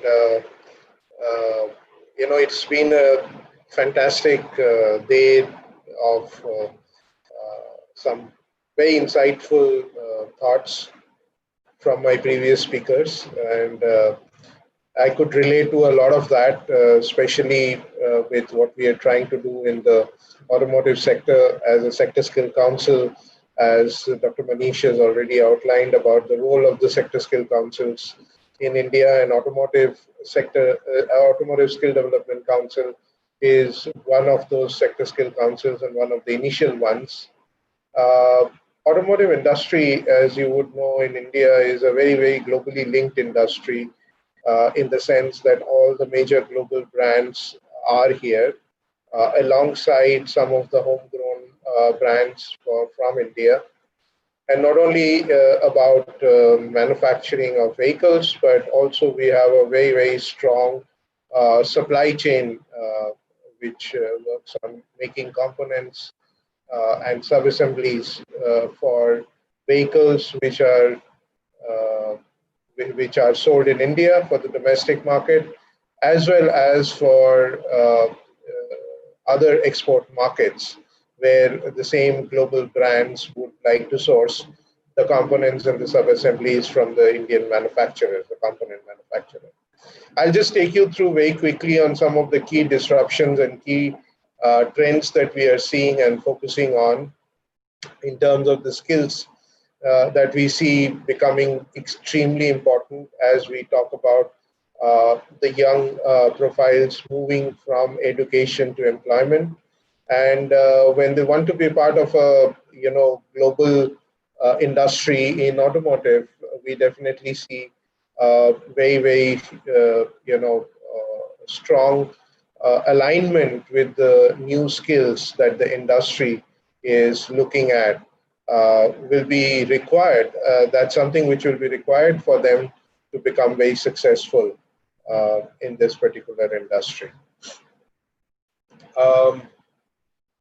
So before I get onto that, I just wanted to kind of give you a sense about some of the stuff that we might be looking at in terms of what are some of the changes that's on our face. We are already seeing a lot of drones making deliveries. Pandemic has created this new norm about contactless delivery. And contactless delivery can be facilitated by humans as well as machines. And I think that coexistence will start happening. With all the artificial intelligence, etc., we're seeing a lot of impact in all spheres of life, including learning, including vehicles. Self-driving vehicles are being looked at. As we prepare now, the welcoming one of the first level of autonomous vehicles being launched into India through an ADAS system. And these are going to keep happening because of the way the technology has developed and because of the way the environment around which we are working is kind of shaping up for the future. So working collaboratively with robots, with machines, is what Industry 4.0 is all about. And that's something which is not going to go anywhere, is what we also strongly believe, and looking at how that can be integrated into the Indian skill ecosystem in the automotive industry. India has a very strong demographic advantage. I wouldn't use the word dividend, but I would say demographic advantage that we have. It's up to us for us to convert this advantage into a dividend. Dividend happens only when you've invested your resources very well. and dividend is an outcome. So the outcome is something that we look forward to, but we need to be conscious that we do have a huge advantage, and we need to use that resource to get into, making them part of the growth of the economy that Professor was talking about in terms of how jobless and job loss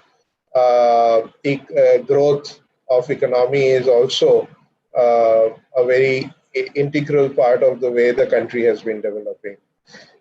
Here, we definitely see that a lot of reskilling and upskilling will be required, and self-skilling in terms of people requiring to skill themselves in order to stay relevant in the marketplace, in the labor marketplace, is going to be important.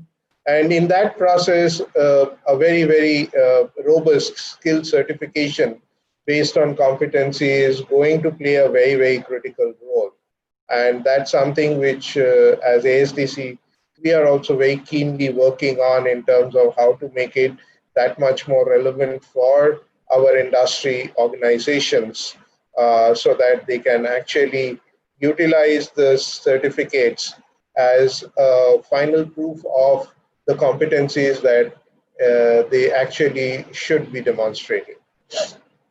Before I go into very specific skills that we are looking forward in the different sub-segments of the automotive industry, I think we all are, constantly talking about tech skills, digital skills, different way that people want to talk about. This pandemic has thrown up this whole challenge of, blurring the lines between the workplace and home. And in some form or other, it's going to stay. There are already certain kinds of organizations who have already announced that work from home is going to be permanent in terms of how they want to work as an organization.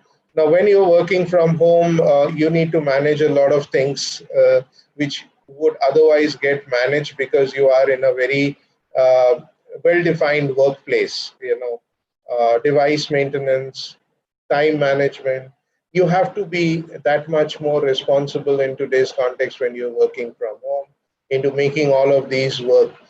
Redundancies in your network connection, for instance, for a meeting like this is very critically something that I need to think of if I'm working from home, while at office, those redundancies were taken for granted. So those are skills that you would need to work on. You need to work on managing your data privacy and data security, and how do you protect, your devices, your data, password protecting various meetings. Now, all of these is something that we are learning, but I think it's very important for us to kind of expect that people would know this, but it is not so, especially in a large country like ours, where we keep constantly referring to between the two worlds that we have in this country, India and Bharat. I think across both the parts, I do come across a lot of users who are struggling given the change in the way we work, and the skills that are required for digital collaboration. So online learning can give you some bit of digital literacy courses. You can browse the internet. You need to know how to use your YouTube videos, not only for your entertainment, but for your learning. And enhanced communication needs, constantly being on social media, being connected one-to-one over digital medium are very, very critical stuff. We are already seeing a lot of, let's say, friends and family get-together shifting to digital platforms, in addition to the official ones that we are doing right now. And all of these means that there is a constant need of change of mindset in terms of how we need to change and adapt to the new world. It will be easier for the younger generation. It will be slightly more challenging for the older and not so old people who have already been in industry for some time. But at least for a decade or so, I think there will be a constant requirement to keep reminding people about all of this. So disruption is everywhere, including auto. So the two pictures that you see on the screen, one on the left is something which is the traditional how the vehicles are made, and on the right side you also see not a single human on the line, where automobiles, at least even in India, a lot of automobile organizations in some areas are completely like this, So this is what is happening. Some of the key trends that we are seeing in the automotive industry is one on manufacturing trends, which means that we're seeing a lot of automation, and I'm just kind of referring back to what the professor was saying Professor Verghese was saying in terms of some of the middle skills that are going away. So I think people with low skill requirement or high skill requirement will continue to be driven by human intelligence, but the middle one will get progressively automated because there is financial viability of doing that, and it is not as complex. So I think both of these parameters make the middle rung the most vulnerable in terms of moving from humans to machines. We're looking at a lot of government interventions. India has just leapfrogged from the Bharat Standard 4 to Bharat Standard 6 in automotive in terms of vehicle emissions. We're looking at CAFE norms kicking in finally by 2022. A lot of safety requirements in vehicles coming in. So all of these are very, very strong government interventions and finally the electrification in terms of the electric vehicles that we're looking at. Changing market demand, the pandemic has also enhanced, or rather, I would say, shifted some of these ways that people look at buying vehicles. While in the pre-pandemic era, there was a lot of effort in terms of shared mobility, etc. We're now looking at much more individualized mobility, and we see a huge traction now coming into movement of two-wheelers in terms of the sales. Now that also means a lot more that we need to do in terms of road safety, road planning, road management, parking, all of that. So we have a complete set of work that we need to now integrate in terms of how this change in buying shift is happening and how the infrastructure is going to respond to that kind of a need as well. If I look at the key manufacturing trend, and I don't want to get into too much details here, but I can definitely tell you that there's a lot happening on the manufacturing side in the automotive space, where there is a very rapid progression in terms of people adopting Industry 4.0 principles, and the vehicles itself becoming much more electronic and software.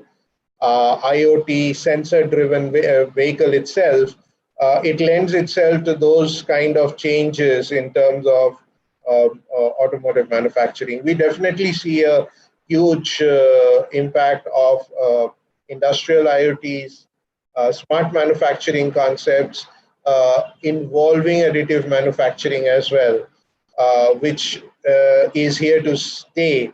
And the quicker we start getting used to it, the faster we will be ready for the world that awaits us. So these are the top 5, key skill sets that we look at. Managing robots, programming, welding is just an example, but programming and setting it, you need human beings, human interfaces there. We need electromechanical assemblers, especially people understanding electronics as well. Because of electric vehicle charging, that we need high voltage technology. This was once thought to be completely the domain of power generation, power transmission kind of an industry. But within automotive industry, we're looking at people who need to have that kind of an understanding how to work with high voltage technology. ability to read and operate through manual. A lot of hand-holding and people driven, we talked about, teamwork, etc. But in today's context where we are talking about social distancing as a generic norm, and we're talking about much less people in the shop floor, you will have that much, you need to have that much more or higher efficiency in terms of being able to do your job only through manuals, physical or electronic. Okay, so these are some of the stuff that we definitely look at. If we look at vehicle sales on the dealership side, we see a huge impact that is happening in terms of the brick and mortar setup that we have had. So we're looking at people who must understand the digital and social media marketing, people who understand the technologies behind electric vehicles, hybrid vehicles, alternate fuel vehicles, and a huge amount of digital proficiency in terms of being able to engage with your customer, both, in fact, at all stages of the sales process, pre-sales, during sales, and post-sales. So huge shift in terms of having the profile of people who were very, physical, interpersonal, high interpersonal skills kind of people in a physical setup, to people who are very digitally savvy and who have high digital interpersonal skills, I would say. And these are things that we're learning as we are going along. In terms of vehicle servicing, we are looking at mechatronics, onboard electronics, vehicle electrification having a key impact, and most importantly, predictive analytics-based servicing that can be done through remote diagnostics as well. So a whole new world, the earlier day vehicle servicing was just about getting underneath a vehicle or lifting the vehicle and getting to see what's wrong with the vehicle. But today, you just need to connect your laptop to the vehicle and run the diagnostic tool, either physically or remotely, and try and diagnose what problem the car has, and try and fix it. Finally, we have a whole new way of, driving that is happening.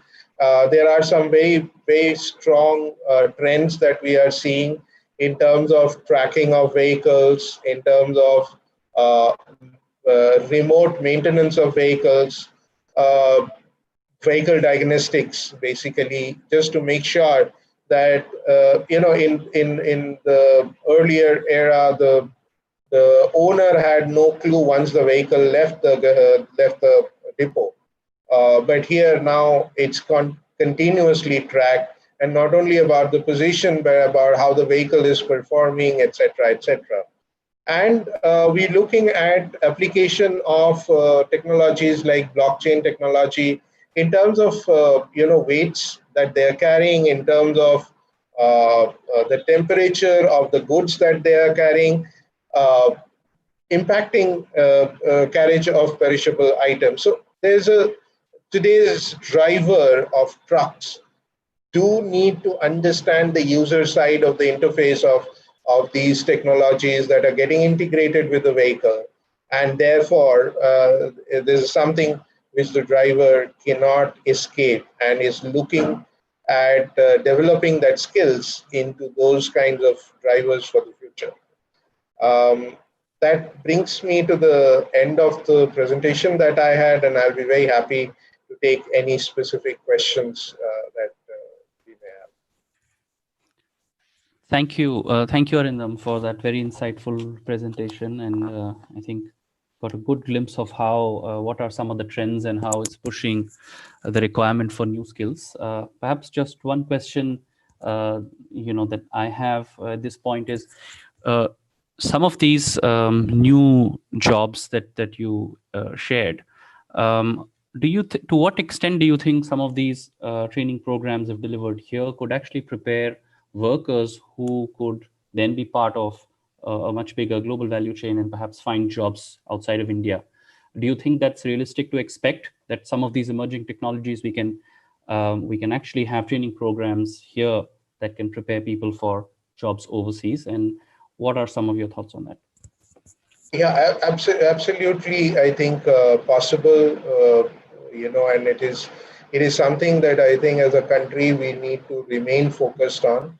I think Manish has already spoken about some of the international collaborations that NSDC is spearheading. We are a part of some of those.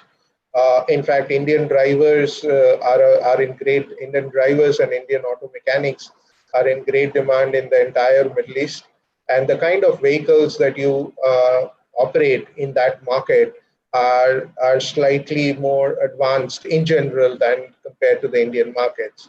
And therefore, they need to be trained. So today, what we do is we engage them into an additional bridge program to make them ready for those markets. But over a period of time, the focus is on aligning our standards to the standards of skills training in those countries, so that people trained in our country can easily move over to those roles in other geographies as well.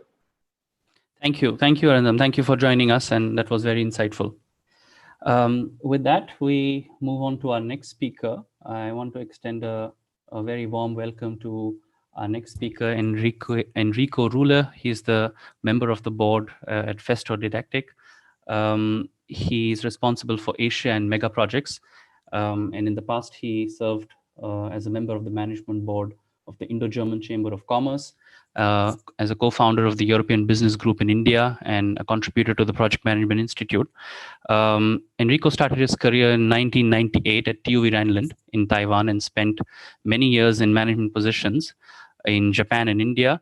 In 2011, he became the founder and director of TÜV Rheinland Bangladesh. Enrico, thank you for joining us. A pleasure to have you with us. And over to you. The floor is yours. Thank you. So am I audible? Yes, yes. Great. So thanks, first of all, for having me and in this today's event, and especially thanks to UNESCO, but also to Tim and the team for putting such a important and especially nowadays relevant event together, speaking about the qualification topic. So let me just go to my screen to the beginning. So what you can expect from me today is the following. Since the topic is the skilling recruitment in the new normal, I'm going to explain what the new normal means for us here in Festo, and we're going to bring some light, especially on the needs of the market, and that's also the reason why we call the presentation Education to Employment, the private sector view. Before I start doing that, maybe just a few words about Festo. And let me just push this a little bit away to the left-hand side. Because many of you might not know us, and you might ask yourself the question, why were we invited today on this topic? So 2 or 3 slides about it. Festo Group has been established more than 90 years here in Germany. And we are living automation.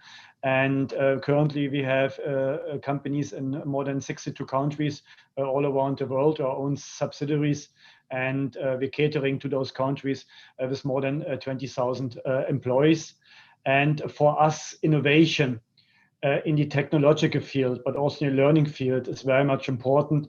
And that's the reason why we spend 8.5% of our total turnover in research. And if you compare this with the industry average, that's quite a high number. And this also makes us the market leader in the automation field. I'm representing Festo Didactic, which is a part of the Festo Group. And we have been established 50 years ago. And over the last 50 years, we developed as the market leader in the educational systems. And we have more than 46,000 laboratory installations worldwide with our learning systems. But we also cater to the training sector and train every year more than 42,000 participants all around the world. And we have been in India also for more than 25 years. And currently we're looking at an active workforce of around 650 people. And our headquarters is in Bangalore, where I was used to live for more than 7 years. And to be really honest, I'm missing India. I was supposed to travel there in the month of October, but again, the times are different. And but I hope that I come back to India next year once the COVID-19 situation has improved. What does learning systems mean? And this is for me also an important slide that you later on understand when I speak about the technical knowledge. These are just some examples you see in front of you, from pneumatics to electronics, etc. And one thing that we learned in the times of COVID, and you see that on the lower right-hand side, that especially digital tools, simulation, virtual reality, augmented reality, and connected learning have been pushed much more heavily by companies, by industries, by universities, by training schools, by governments all around the world. And we have decided already 2.5 years ago that all of that, the mechanical world and the virtual world, should be connected. And this is our platform called Faster Learning Experience, where we do exactly that, where we provide our customers the opportunity to connect all those different elements in regards to mechanical, but also virtual in one system, which is called Faster Learning Experience.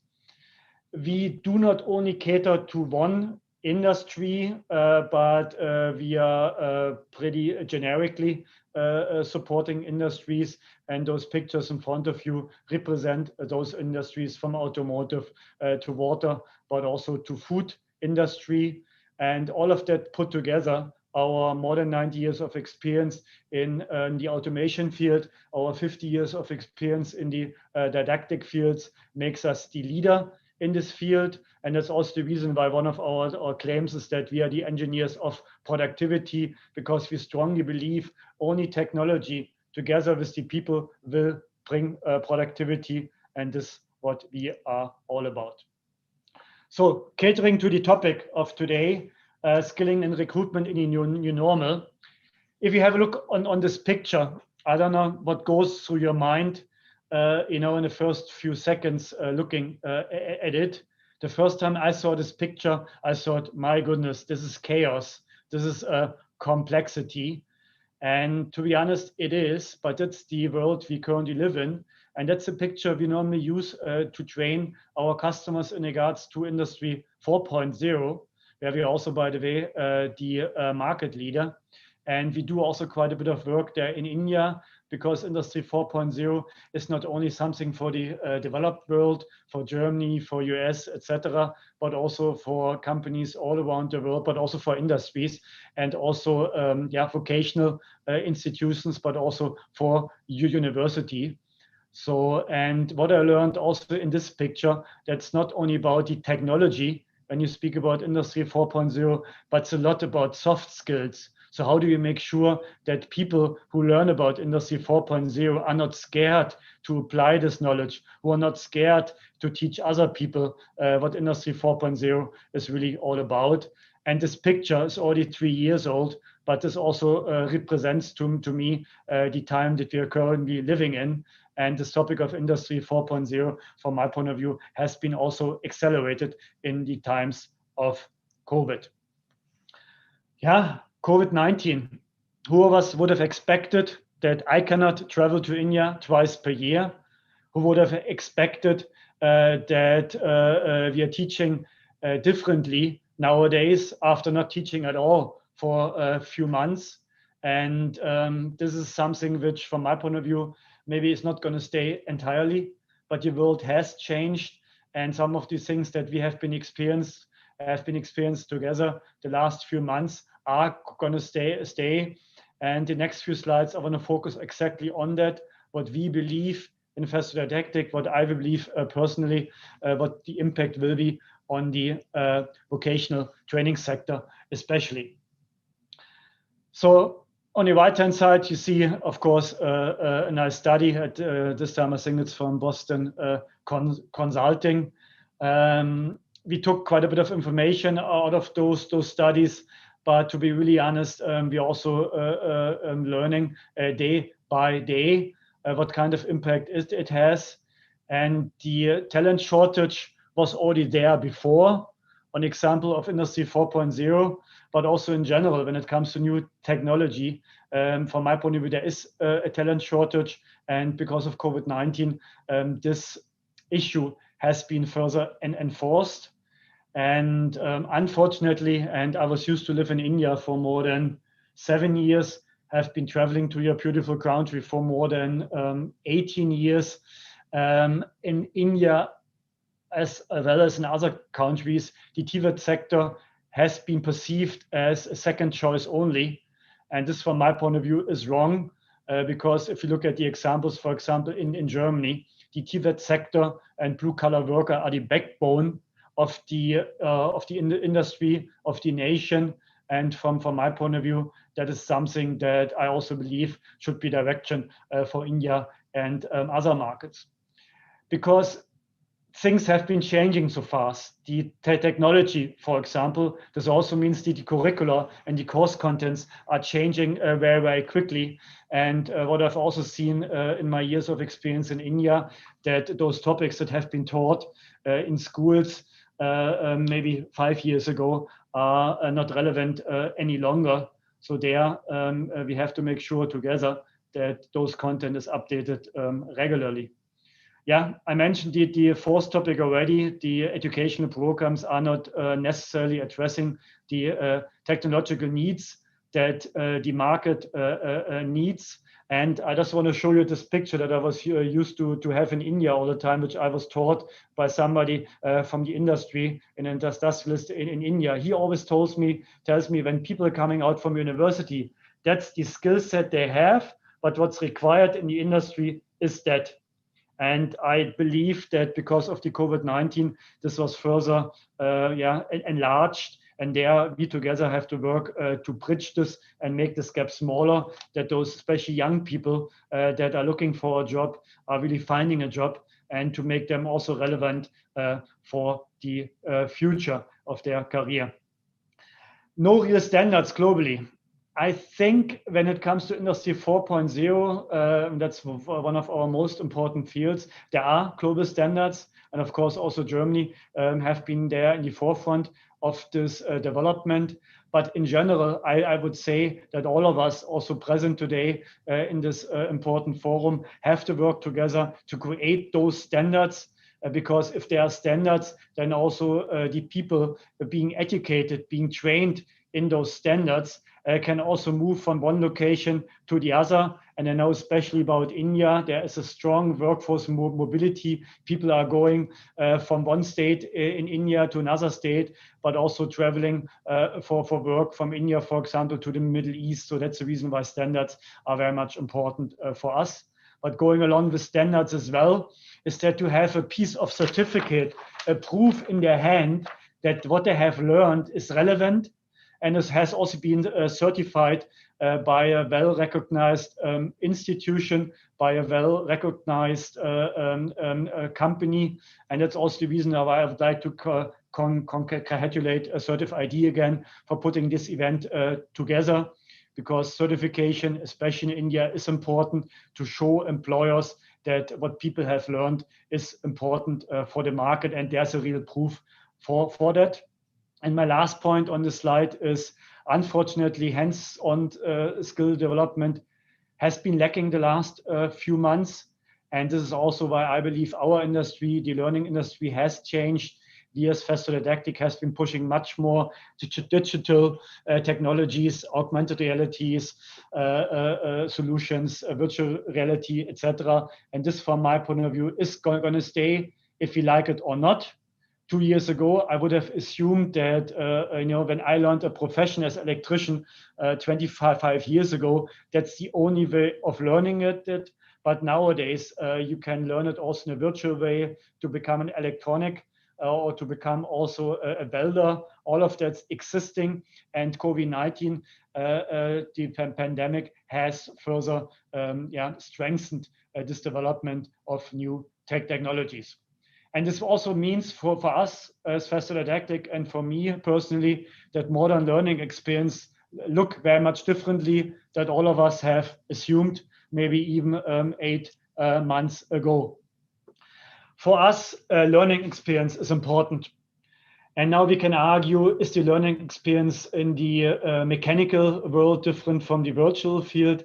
It doesn't really matter, ladies and gentlemen, because it's there. It's going to be enforced further. And we have to make sure together that this learning experience for a learner is well prepared, that they're really learning what they can apply. And we believe this learning experience will move more and more that the learner is centric. So the learner is very much in the middle, and this bookish knowledge or this top-down teaching, this is what I learned in India, those two names, again, bookish knowledge and top-down teaching. It's changing more and more. Everybody is learning differently, and we believe that the new technologies will help to cater to those learner-centric topics. New technologies, already spoke about it quite a bit, but I also believe there's those new learning technologies, especially digital, will support this personalized learning experience. This digital content will also help that the skills are improving, and then people can really decide when they learn and where they learn. And this has been a buzzword already since the last 5 years. But I believe the COVID-19 pandemic have further accelerated this development to learn where and when you want. And of course, it goes more and more from a traditional classroom teaching, where you have plenty of people sitting in a classroom, to more digital e-learning solutions. And I also believe that through the initiative of UNESCO and Certif-ID, that the standardization, which I have mentioned before, is going to be pushed forward. And this also helps, as I spoke about before, that the mobility of people who are educated is improved even further. However, I still believe there's going to be some part of some hands-on requirement necessary in the future. So from my point of view, those two worlds will merge more and more together. And we at Festo, we are ready for that, that you have on one hand a physical learning system that you can touch and feel, but you have at the same time also something virtual through virtual reality, augmented reality. So those two things are coming together, and the speed how it's coming together, especially for virtual reality, the last 6 months has picked up a lot. And this is the new reality we are living in. Virtual reality, augmented reality, those new learning methods are there. And if you like it or not, but we have to be ready to teach our users, to teach especially the older generation who are training younger people to make sure that those younger people can also apply those technology. And the last point, again, digital certification, it's going to become more important, because I also believe that the workforce have to prove more, that not only for the initial education, but the further education, that they stay relevant. And for that, from my point of view, a certification is a very important topic. So how does it work? And that's going to be one of my last slides. Remote assessment and verification of technical skills.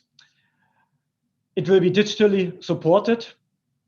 People sitting in front of a computer and making an online assessment.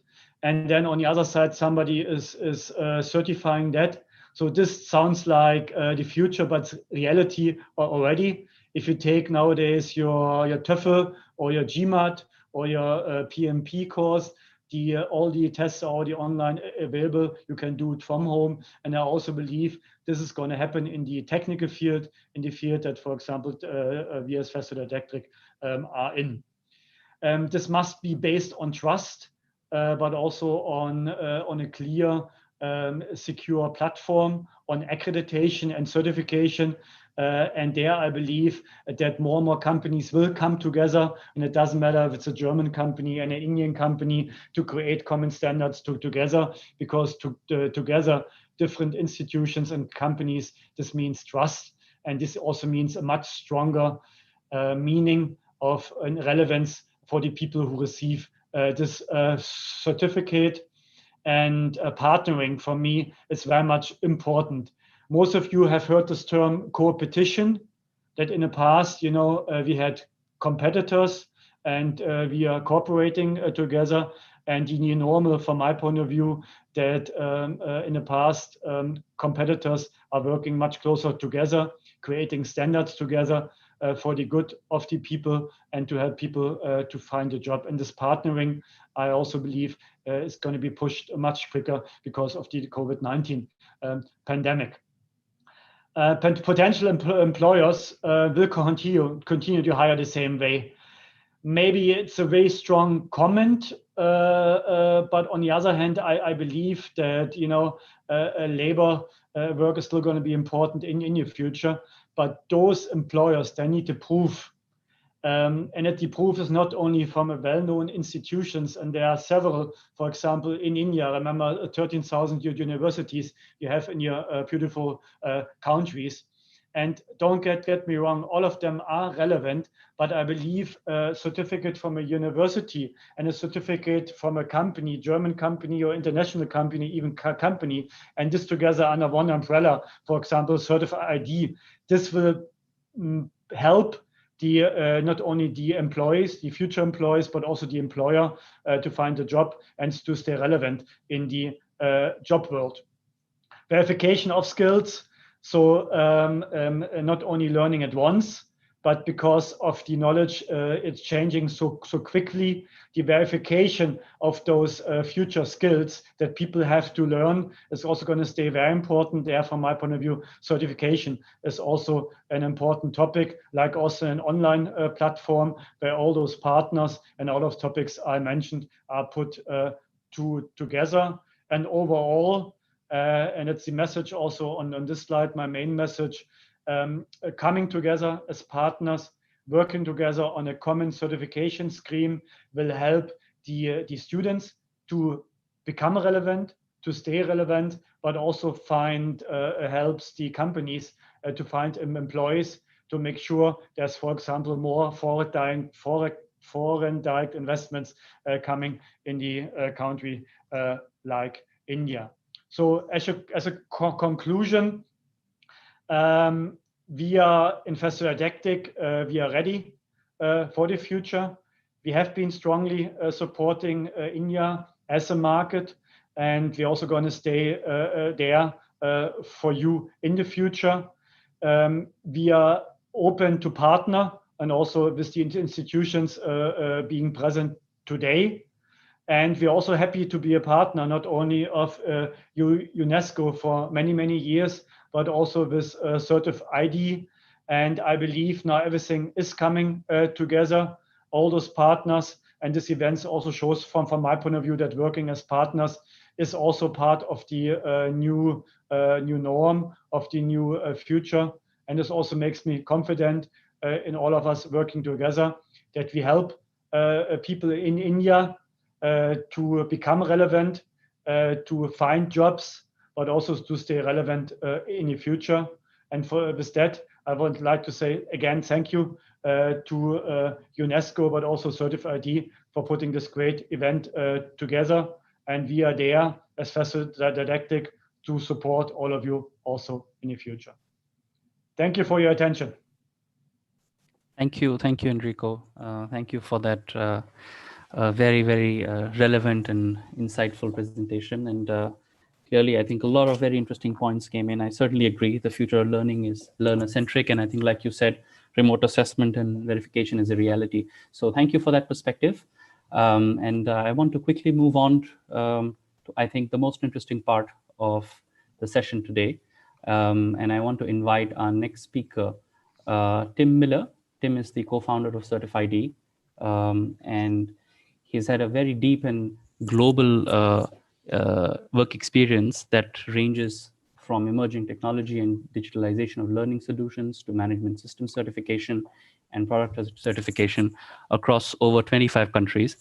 And of course, Tim is passionate about applying technology in innovative ways. And this led him to create Certif-ID, a blockchain-powered platform to bridge the gap between the new economy and the employment prospects. Of course, he's had over 15 years of experience in Asia Pacific and Indian markets. So, Tim, pleasure to have you. Thank you for joining. And of course, thank you for all the support to help the Certif-ID UNESCO partnership to forge and to grow. And over to you to share more about the exciting policy brief that we've prepared. Thank you. Floor is yours. Perfect. Great. Can you hear me, Manish and everybody? Yes. Yes. Okay, perfect. So yeah, from my side also, thanks Manish for the intro. To all of our speakers today, it's been a real pleasure hearing from such industry experts about the topic education to employment, and so many of the thoughts and feedback from our speakers is very relevant in the policy briefs that I'm very happy to introduce. Maybe to start with, before I share my screen, just a little bit of a background about Certif-ID and why this is so important for us and why we're so proud to be able to partner with UNESCO in this event. So Certif-ID's vision statement is to bring equal opportunity to technical experts around the world. And with this in mind, we put forward to have the mission of building an open and inclusive platform that harmonizes educational standards and connects key stakeholders in the area of technical skills. This for sure is no small task, and as mentioned in many of the previous discussions, it really requires a very much collaborative and cross-sectoral collaboration approach. One of the key parts of our business is the use of blockchain technology to enable technical training institutes to issue digital credentials that are trusted, transparent, and instantly verifiable. And for us, it was really essential to ensure that this technology holds significant advantages. And we therefore began to invest in a research project that examines the impact of digital credentialing and platform ecosystems on the TVET sector. For us to be able to partner with UNESCO to build this policy brief and bring together significant existing research and experience from UNESCO and others is really an excellent opportunity, and I'm extremely proud to be able to present the findings of our policy brief to you today. So I'll share my screen. Hopefully this works smoothly. Okay, so hopefully my screen is visible. Great. So over the next few slides, I'll share an insight into our findings and mention, really welcome your comments, your support, your partnership in the next step in our journey. So opportunities exist for far greater use of technology in assessment and credentialing to improve the impact of TVET on economic and social development programs. In the past, the impact of TVET and social economic measures has often been impaired by complexities and costs in projects which have not used technology. Nowadays, it's fair to say that there is some skepticism of TVET's track record, and the case for it really needs to be remade. But this time showing how assessment and credentialing technologies can remove impairments and really help to amplify the impact of TVET. TVET is used to ensure that investors and firms find the skills that they need. And it can also provide a route for people to enrich their careers and learning, including moving through to higher education and recognizing achievements. TVET is supported by credentials and is therefore seen as a potential enabler for inclusive social mobility, as well as improved financial and economic performance of firms and companies within different sectors. Where credentials also recognized, it gives people the opportunity to work abroad and for firms to find talent in markets where they operate, looking at that global value chain.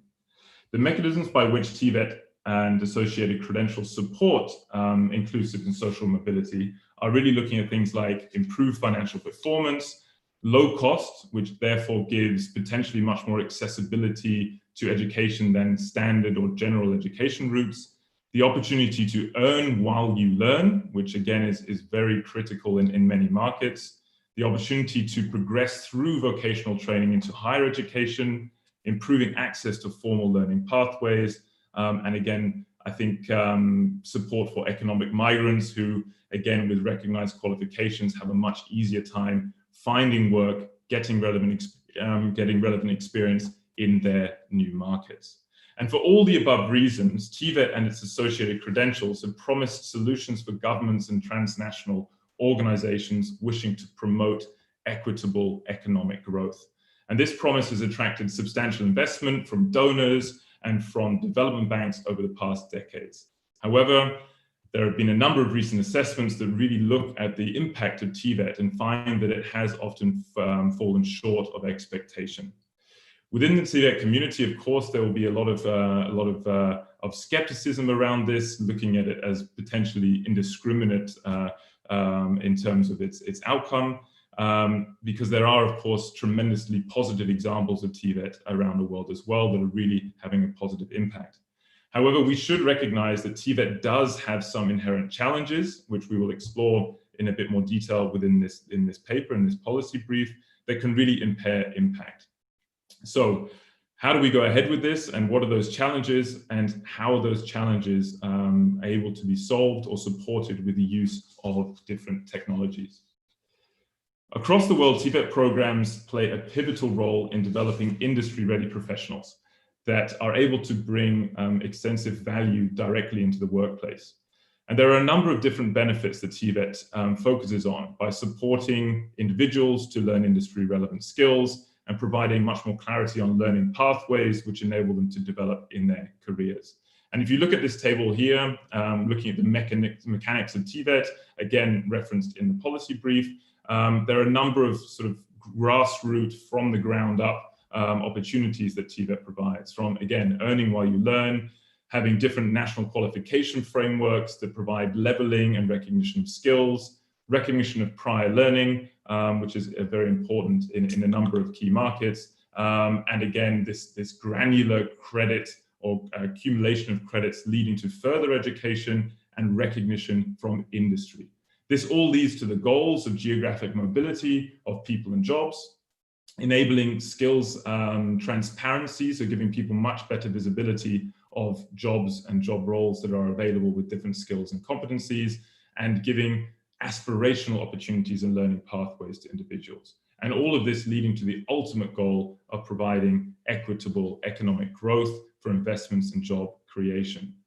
However, as discussed in many of the previous speakers' presentations, and I think for those not familiar with TVET, it's complex. And I think that there are many different challenges faced by TVET because of this complexity, a lack of cross-border recognition, extensive cost to set up and run TVET programs, and importantly, a significant lack of transparency and therefore trust in the outcome of learning. So when we look at the challenges faced by TVET within the policy brief, we explored a number of different perspectives and looked again at how technology can play a role in supporting solutions for these challenges. As mentioned before, there is a growing negative perception towards TVET, which is challenging and needs to be addressed. And we explored a number of different national frameworks, national vocational frameworks, to look at challenges and complexities in those markets. And one of them, which was quite interesting actually, is the UK. Again, interesting because of the fact that it's a developed market, and we're talking about India predominantly today, but also therefore interesting to see challenges that arise from the UK. And in this example, it talks about the fact that there are 13,000 qualifications available for 16 to 18-year-olds in the UK. Yet often these hold very little value for either the individual or the employer. And I think what's most important here is often that isn't found out until the end of that program, when someone's actually looking to utilize their newly found skills by entering the job market. That's when the problem is found. Secondly, TVET is complex, and then come back to the complexity again. It's much more complex than academia. TVET training includes a variety of competency-based assessments, which are considered, real workplace considered by real workplace performance. So it's much harder to assure quality from a TVET outcome, from a vocational training outcome, than it is from the traditional knowledge-based exams that many of us are so familiar with. Thirdly, the desire to drive social mobility. And I think, again, this is something that particularly for developing markets is a significant challenge. This desire to drive social mobility creates a disproportionate supply side push, which dislocates it from the labor demand and removes that very basic benefit that TVET brings, which is driving towards economic and financial performance. And finally, there again, we talk about labor mobility and global value chains in this discussion as well. But the fact that national and the nature of national qualification frameworks and national structures mean that qualifications may have very little cross-border value. And again, we've addressed that with UNESCO discussion on recognition of skills across borders. So with these challenges in mind, we looked really at the solutions that can unlock the benefits of TVET. And there are many, and I think that across the board, from credentialing itself through to platforms, through to digital assessment technologies, and a range of different solutions that also Enrico mentioned in the previous presentation. What digital solutions can bring to the TVET sector are things that were also mentioned by Dr. Kumar earlier, things like intelligent skill matching. So enabling people to understand the skills that they have and matching those skills to jobs and occupations that really require those skills, not only in an industry segment, but across industry segments as well.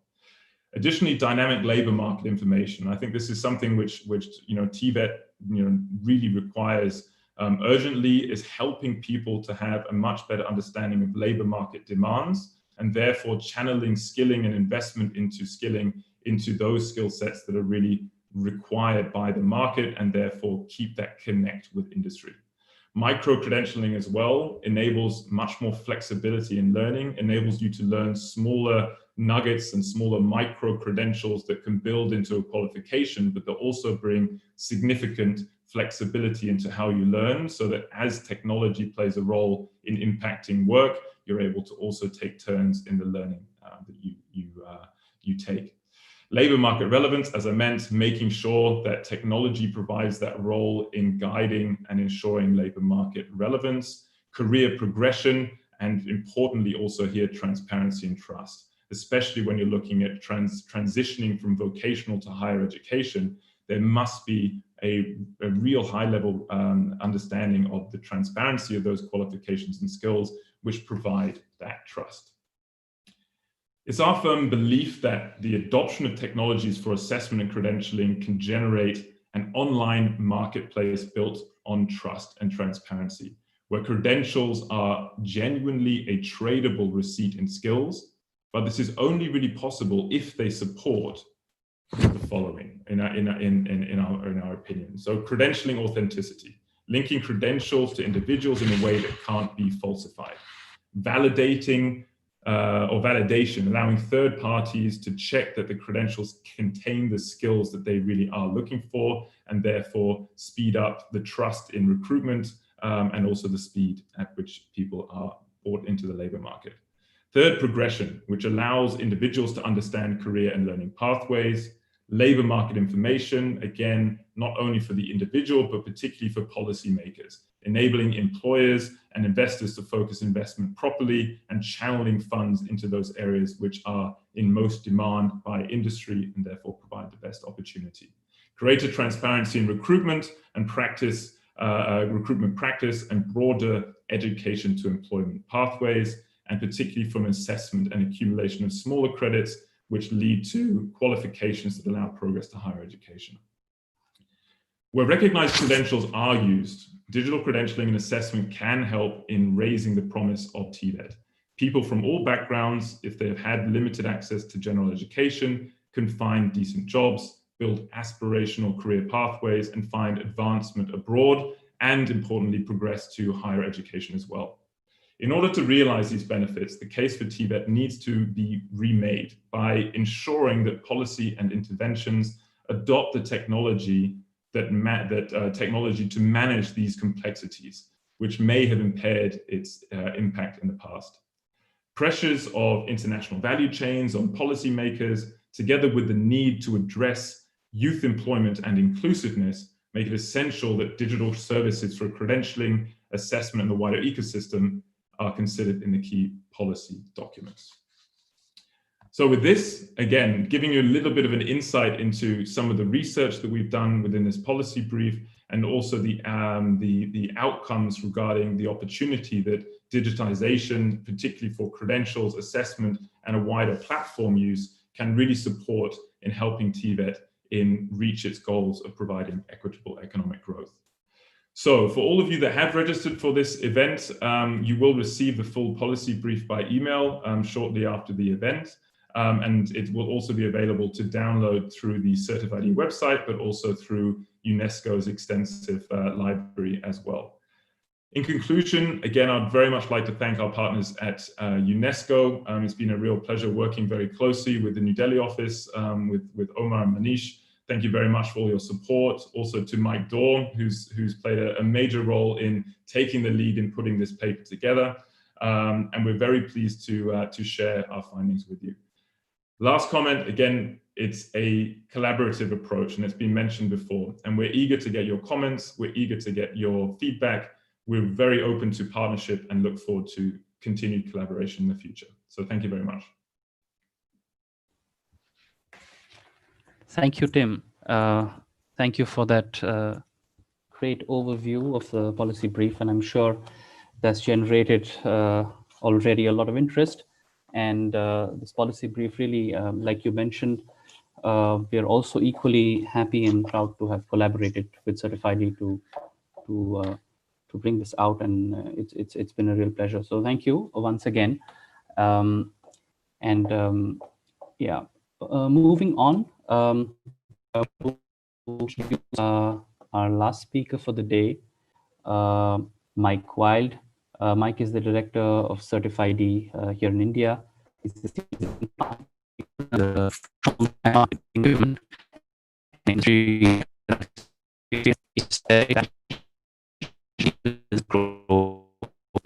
and the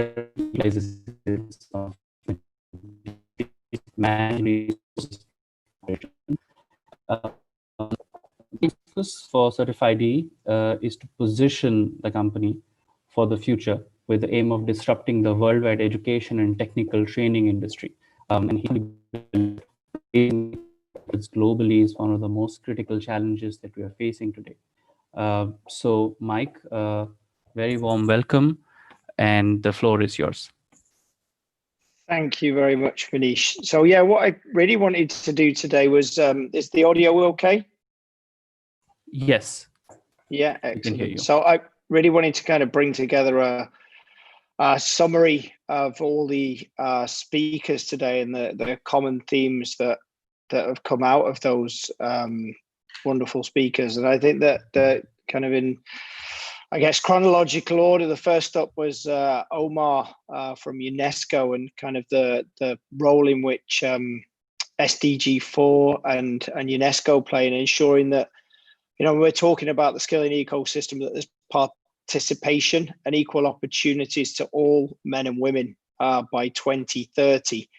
And I think that date's also something that we at Certif-ID align with in terms of the changing in the labour market that we see, and based on some of the research that we've done, you know, the kind of considerable change in terms of the workplace and how 50% of the jobs that are in existence by that date will be technical in one way, shape or form.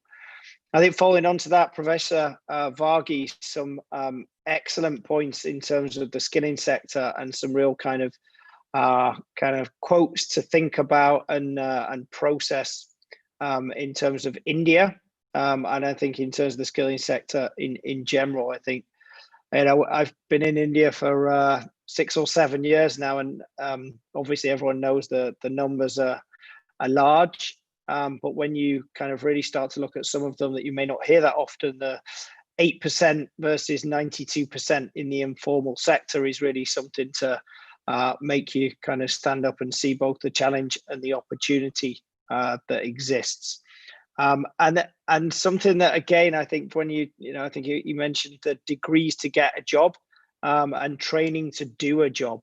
And I think that's something that is very evident, and you'll see accelerating in the workforce and demands of industry, but also I'm not too sure that the graduates, be that from your formal academic backgrounds or technical, have really understood that those challenges exist from an industry perspective.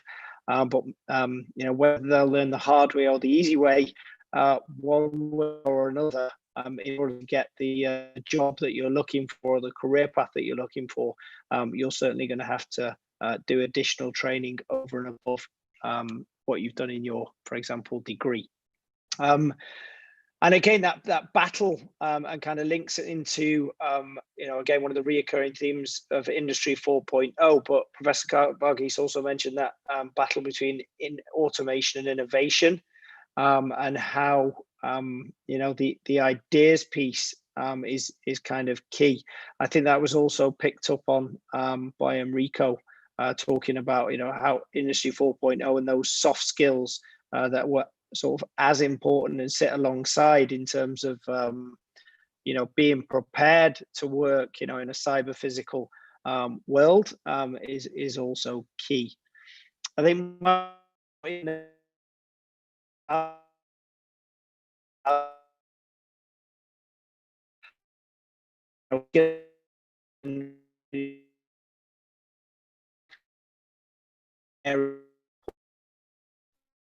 and ensuring that the credentials and the trust and transparency that is demanded by industry is provided by the TVET and educational industry, those verifiable credentials. And I think that one of the key things, again, I think it was mentioned by Professor Varghese and Manish in different ways, and but in Arindam, the demographic window of opportunity or the demographic advantage that India currently has, are really ensuring that is capitalized on. And obviously, in order to provide the workforce of tomorrow, that's where the educational providers and training providers need to ensure that they're teaching the right material, the right skills and competencies as demanded by industry. And again, linking back to what Enrico said about a connected world and a connected mechanical and virtual world, and how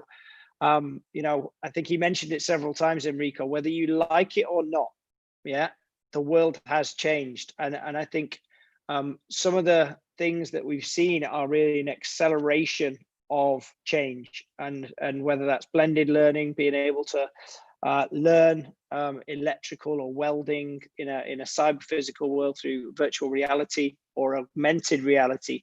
That's not to say you're not going to have to do those skills or maybe get an assessment in a kind of a real world scenario, but there's no, you can learn those skills online. So I think just the Peter Wells, again, some fantastic work being done there by UNESCO in terms of the qualification passport and recognizing, the skills and competencies of refugees who, have had to flee their countries without the ability to take home what, the last thing on their mind, if you want, is, I need to get my certificates. But in a paper-based society, as is largely the case, but changing rapidly, how do they recognize those skills? So I think some great work from UNESCO there in how they can support those refugees. But by really transforming that, I think it will hopefully support people in the future who may require that recognition. They'll be able to showcase that from an online perspective. Arindam pulled out some, I thought, great points in terms of the future trends or the mega trends that exist. Again, bringing in Industry 4.0, the changes, the rapid change in environment in terms of the automotive sector, from an Indian perspective and a global perspective. And I think when you look at the supply lines in terms of the the not too distant past, and then what is happening in some of the manufacturing automotive factories, of it being fully robotic and mechatronic, kind of, you can see that the transformation that has happened. And I think, to summarize, as Tim was bringing, the TVET landscape and an ecosystem are really why Certif-ID's worked with UNESCO to produce the paper and how ultimately, people can earn those skills whilst they're working, and providing access to a learning pathway, to take people from education to employment, and how the role that digital certificates, the digital credentials play, and the role that technology plays. And that's really something that we at Certif-ID, that's really kind of where we have come from, why we exist, and addressing those challenges of allowing and providing technology providers with the ability to issue digital certificates using blockchain, to provide the candidate who we spoke about several times with a learner-centric experience, with recommendations on the courses they can do in terms of the skills and competencies they have, and the skills gap, to provide them with an easily digestible, focused career pathway as they start their journey in TVET, which we've seen is challenging.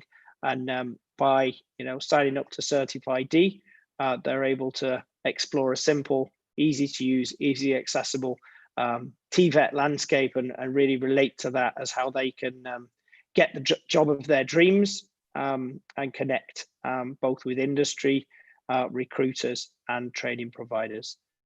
So finally, I'd like to say thank you to everyone who's spoken today. I think fantastic event and some real great speakers. So thank you to everyone.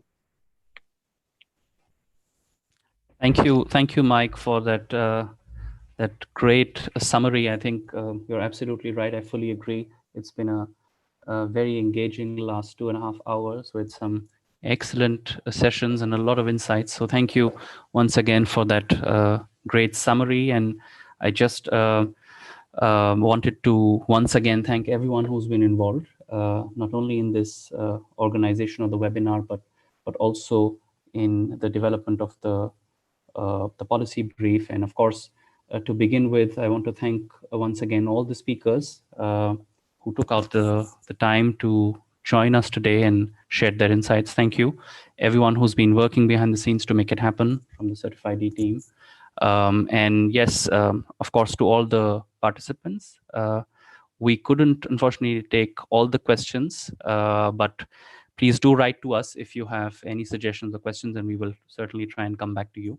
So, and of course, goes without saying that once you have access to the policy brief, do share your suggestions and feedback. So with that, once again, thank you for taking out the time to be part of this webinar. And we look forward to interacting with some of you.